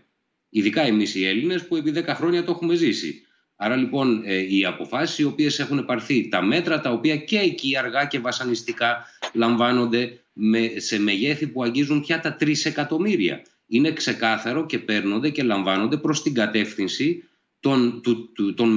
των μεταφορών και του τουρισμού και των εργαζόμενων σε αυτά. Άρα εκεί θα πρέπει να πάει ένα μεγάλο μερίδιο, διότι εκεί απευθύνονται αυτά τα μέτρα, προκειμένου να επιβιώσει η τουριστική βιομηχανία και οι εργαζόμενοι σε αυτήν σε βάθος χρόνου. Μην ξεχνάμε ότι έχουμε μια σεζόν μεν αυτή τη στιγμή να περάσουμε, έχουμε όμως και ένα χειμώνα για τα 12 μήνες λειτουργίας μπροστά, που δεν γνωρίζουμε υπό ποιες συνθήκες θα δουλέψουμε, αν θα δουλέψουμε, και πιθανότατα η μεγαλύτερη δυσκολία να είναι μπροστά. Και όχι, εννοώ μπροστά, όχι για το καλοκαίρι, αλλά από εκεί και μετά τι θα γίνει. Άρα όλα αυτά παίζουν πάρα πολύ μεγάλο ρόλο και πρέπει να ληφθούν υπόψη. Βεβαίως και πρέπει να στηριχθούν όπως θα πρέπει να στηριχθούν και οι επιχειρήσεις και θα πρέπει να στηριχθούν και οι εργαζόμενοι. Μάλιστα. Ένα τελευταίο σχόλιο, κύριε Μπούχαλη, κυρία Ζούνη. Εγώ για τους εργαζόμενους, για αυτούς ακριβώς ξεκίνησα να φωνάζω από την αρχή brace, γιατί αν καταλάβουν από την αρχή το τι ερχόταν, θα μπορούσαν να πάρουν τα μέτρα τους. Και βεβαίως κανένα αεροπλάνο δεν θέλει να πέσει. Αλλά όταν ξέρουμε ότι θα πέσει, αυτό που προσπαθεί να κάνει κανείς είναι να μειώσει το impact, να έχει τις λιγότερες δυνατές συνέπειες. Υπάρχουν λοιπόν κάποιες δουλειές οι οποίες μπορούν φέτος να είναι αγροτικές. Θα υπάρχουν άλλου είδους δραστηριότητες, στις οποίες μπορεί κάποιος, ο οποίος πραγματικά θέλει να δουλέψει, να βρει κάποια εναλλακτική απασχόληση. Και επίσης είναι μια τεράστια ευκαιρία, εάν δεν καταφέρει να δουλέψει, να εκπαιδευτεί, να βελτιώσει τα skills του, τις δεξιότητές του, έτσι ώστε όταν ξανανοίξει ο τουρισμός να μπορεί να έχει καλύτερη θέση σε αυτό. Νομίζω ότι όλοι μας είμαστε δίπλα στον εργαζόμενο ο οποίος περίμενε τη σεζόν. Εάν δεν παίξει φέτος τη σεζόν, νομίζω ότι θα πρέπει να βρει εναλλακτικούς μορφές απασχόλησης και επίσης να εκμεταλλευτεί τον χρόνο για εκπαίδευση. Σε γλώσσες, σε marketing, σε δεξιότητες, σε οτιδήποτε είναι αυτό. Συμφωνώ και εγώ ακριβώς ότι προφανώς πρέπει να υπάρξουν μέτρα, ο καθένας να αναλάβει, όπως είπα πιο πριν, την ευθύνη του, να υπάρχουν μέτρα στήριξης για το τώρα, αλλά σε επίπεδο ο εργαζόμενος μακροχρόνια να κάτσει να δει πώς θα μπορέσει μέσα στο νέο περιβάλλον, γιατί θα είναι νέο το περιβάλλον από εδώ και πέρα, πώς θα μπορέσει να βελτιώσει τις ικανότητές του ή να δει σε ποιο κλάδο ή σε τι του ταιριάζει περισσότερο να απασχοληθεί. Μπορεί να είναι και μια ευκαιρία ατομική για επανέναρξη. Δηλαδή, μην μιλάμε μόνο για τις επιχειρήσεις, για τον τουρισμό. Μπορεί κάποιος να μην του τέριαζε ή να μην του άρεσε αυτό και τώρα να είναι μια ευκαιρία να κάτσει, βέβαια, με βοήθημα, να μπορεί να κάτσει, να βγάλει μέχρι το Σεπτέμβρη, να μπορέσει. Γι' αυτό σας λέω ότι αυτό το λέμε δεδομένο. Αυτό είναι το δεδομένο που γι' αυτό ξεκινάω πάντα με στήριξη. Είναι το πρώτο. Στήριξη και βοήθεια από τον καθένα, από όλες τις δομές. Αλλά μπορεί να είναι και ευκαιρία, να αποτελέσει αυτό ευκαιρία να δει τι πραγματικά τον ενδιαφέρει μέσα στο νέο μεταβαλλόμενο περιβάλλον. Εγώ θέλω να σας ευχαριστήσω πάρα πολύ για αυτή τη συζήτηση που είχαμε, για αυτό τον πρώτο γύρο συζητήσεων. Έχουμε πει και ο κόσμος των διαλόγων το γνωρίζει ότι και εμείς ήμασταν κάποτε φυσική και διαδικτυακή παρουσία. Τώρα από τον Απρίλιο είμαστε μόνο διαδικτυακή παρουσία. Βέβαια, από την άλλη, έχουμε τη δυνατότητα να έχουμε πολύ περισσότερη συμμετοχή από περισσότερα μέρη, ακριβώς γιατί την ίδια ώρα που κάτι φαίνεται να σε απομακρύνει, με κάποιο τρόπο κάπως διαφορετικά φαίνεται και να σε ενώνει. Κάτι αντίστοιχο συνέβη και με το συνέδριό μας, το αναφέρατε και νωρίτερα στο ερώτημά μας, κύριε Μπούχαλη, το συνέδριο του Ιδρύματος Σταύρος Νιάρχος, το ετήσιο, το οποίο είναι διεθνές, συγκεντρώνει πάρα πολύ κόσμο από το εξωτερικό, τόσο για να το παρακολουθήσει, όσο και οι ομιλητές, όσο και οι καλλιτέχνες, στο πλαίσιο του Summer Nostos Festival, μέσα στο οποίο γίνεται και το συνέδριο του Ιδρύματος Σταύρος Νιάρχος. Φέτος θα είμαστε διαδικτυακά. Καλλιτέχνες, ομιλητές, δρομείς, γιατί θα τρέξουμε κιόλας διαδικτυακά, θα είμαστε διαδικτυακά. Είναι για όλους μας διαφορετικό. Κάπως δηλαδή δεν θα ταξιδέψουμε, αλλά και θα ταξιδέψουμε με έναν διαφορετικό τρόπο. Το θέμα είναι να αξιοποιηθούν όπου υπάρχουν οι δυνατότητες, γιατί δεν πρέπει να θεωρούμε ότι παντού είναι ίδιες οι δυνατότητες. Αυτό είναι το ζητούμενο. Εγώ θέλω απλά να υπενθυμίσω, μιας και αναφέρθηκα κλείνοντας, ότι το συνέδριο του Ιδρύματος Σταύρος Νιάρχος είναι 22 και 23 Ιουνίου. Τότε δίνουμε ραντεβού. Ενώ στις 24 Τετάρτη, σε 2 εβδομάδες από τώρα, θα είναι η επόμενη μας συνάντηση στο περιβάλλον των διαλόγων, σε μια συζήτηση μαζί με το SNF Agora από το Πανεπιστήμιο Johns Hopkins. Εκεί θα ανοίξουμε μια συζήτηση πάλι σε διεθνές περιβάλλον γύρω από την τεχνολογία και τη δημοκρατία που βρίσκονται ξεκάθαρα σε αλληλεπίδραση, και αν θέλετε και όλη αυτή την περίοδο της COVID-19 είναι και πιο εμφανείς οι προοπτικές αλλά και τα όρια τα οποία θα πρέπει να λάβουμε υπόψη μας όλοι για την τεχνολογία, για την τεχνητή νοημοσύνη. Ήταν και το θέμα του συνεδρίου μας, Humanity and AI, ακριβώς επειδή το αναφέρατε και εσείς, κύριε καθηγητά. Ο ανθρώπινος παράγοντας κάποια στιγμή θα επιστρέψει, αρκεί να μην τον αφήσουμε κι εμείς όμως τελείως, γιατί εδώ είδαμε και πολλές διαφορετικές πολιτικές ταχύτητες να αναπτύσσονται, είδαμε πολλές κοινότητες να κάνουν πιο εμφανή τα όρια τους και τα διαχωριστικά τους παρά τα σημεία ένωσής τους, με αφορμή την πανδημία εννοώ. Οπότε θα συζητήσουμε λίγο και για την δημοκρατία και για τις πολιτικές, πώς επηρεάζονται και πώς βοηθούνται από την τεχνολογία και την τεχνητή νοημοσύνη, αλλά και πώς δεν θα πρέπει να ξεκινήσουμε ποιος βοηθάει ποιον και ποιος διαχειρίζεται ποιον. Όμως μπορούμε και να τρέξουμε διαδικτυακά. Εάν θέλετε λοιπόν και εσείς, κύριε καθηγητά, και εσείς, κύριε Βασιλικέ, και εσείς, κυρία Ζούνη, κύριε Μπούχαλη, μπορείτε να τρέξετε για καλό σκοπό 5 χιλιόμετρα. Αν θέλετε μπορείτε και να τα περπατήσετε. Να κατεβάσετε μόνο, χρειάζεται ένα application. Τρέχουμε κάθε... Τι είπατε, κύριε Βασιλικέ? Είπα ότι αφού μπορούμε και να περπατήσουμε, εντάξει. Είναι εξασφαλισμένο ότι μπορούμε όλοι να συμμετέχουμε λοιπόν. 5 χιλιόμετρα είτε τρέχουμε είτε περπατάμε.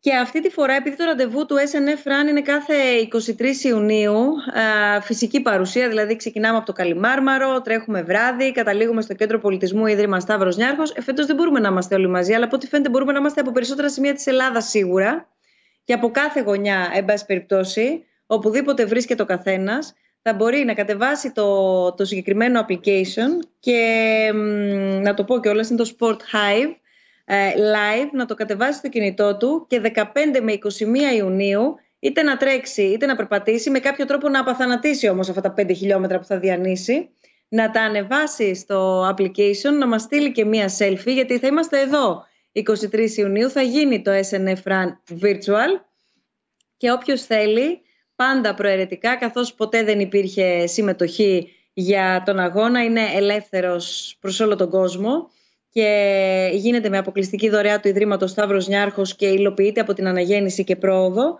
Όποιος θέλει ωστόσο μπορεί να δώσει και να προσφέρει ένα ποσό όσο θέλει έτσι ώστε το συνολικό ποσό που θα συγκεντρωθεί να τριπλασιαστεί από το Ίδρυμα Σταύρος Νιάρχος και να προσφερθεί σε 81 νοσοκομεία της χώρας. Ακριβώς επειδή είναι και το καλοκαίρι μπροστά, ακριβώς επειδή και συζητήσαμε τώρα πόσο αναγκαίο είναι να σώσουμε πρώτα απ' όλα τη δημόσια υγεία. Ακριβώς όμως, όπως είπε επανειλημμένος ο κύριος Μπούχαλης και θα το επαναλάβω κι εγώ, πρωτίστως αποτελεί και ατομική μας ευθύνη αυτό. Μην τα περιμένουμε όλα από τους άλλους. Είμαστε κι εμείς μέρος των άλλων. Πάμε να δούμε ένα βιντεάκι σχετικά με αυτό το application που πρέπει να κατεβάσουμε όλοι, να αποθανατήσουμε τα 5 χιλιόμετρα, είτε τα περπατήσουμε είτε τα τρέξουμε, και να μας τα στείλετε προκειμένου να σας δούμε κιόλας, να σας δούμε ενώ τρέχετε, όπου τρέχετε, όποιοι τρέχετε, για να δούμε το σχετικό βίντεο.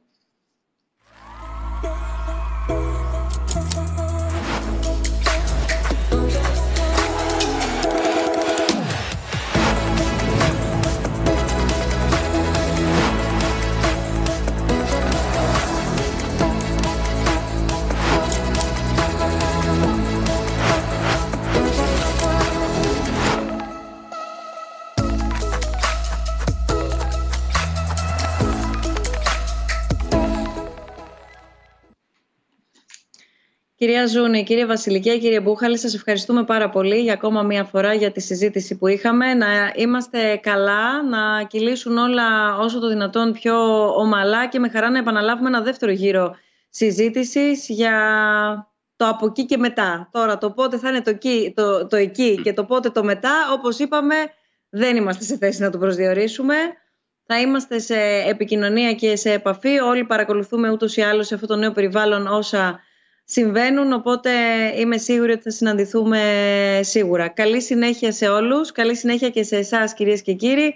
Όπως είπαμε, το επόμενο ραντεβού, η επόμενη συνάντηση των διαλόγων, Τετάρτη 24 Ιουνίου, στο πλαίσιο των διαλόγων που θα κάνουμε μαζί με το SNF Agora του Johns Hopkins, πάλι Τετάρτη 24 Ιουνίου στις 6:30 το απόγευμα, 22 και 23 στο συνέδριο του Ιδρύματος Σταύρος Νιάρχος. Καλή συνέχεια σε όλους. Γεια σας. Γεια σας.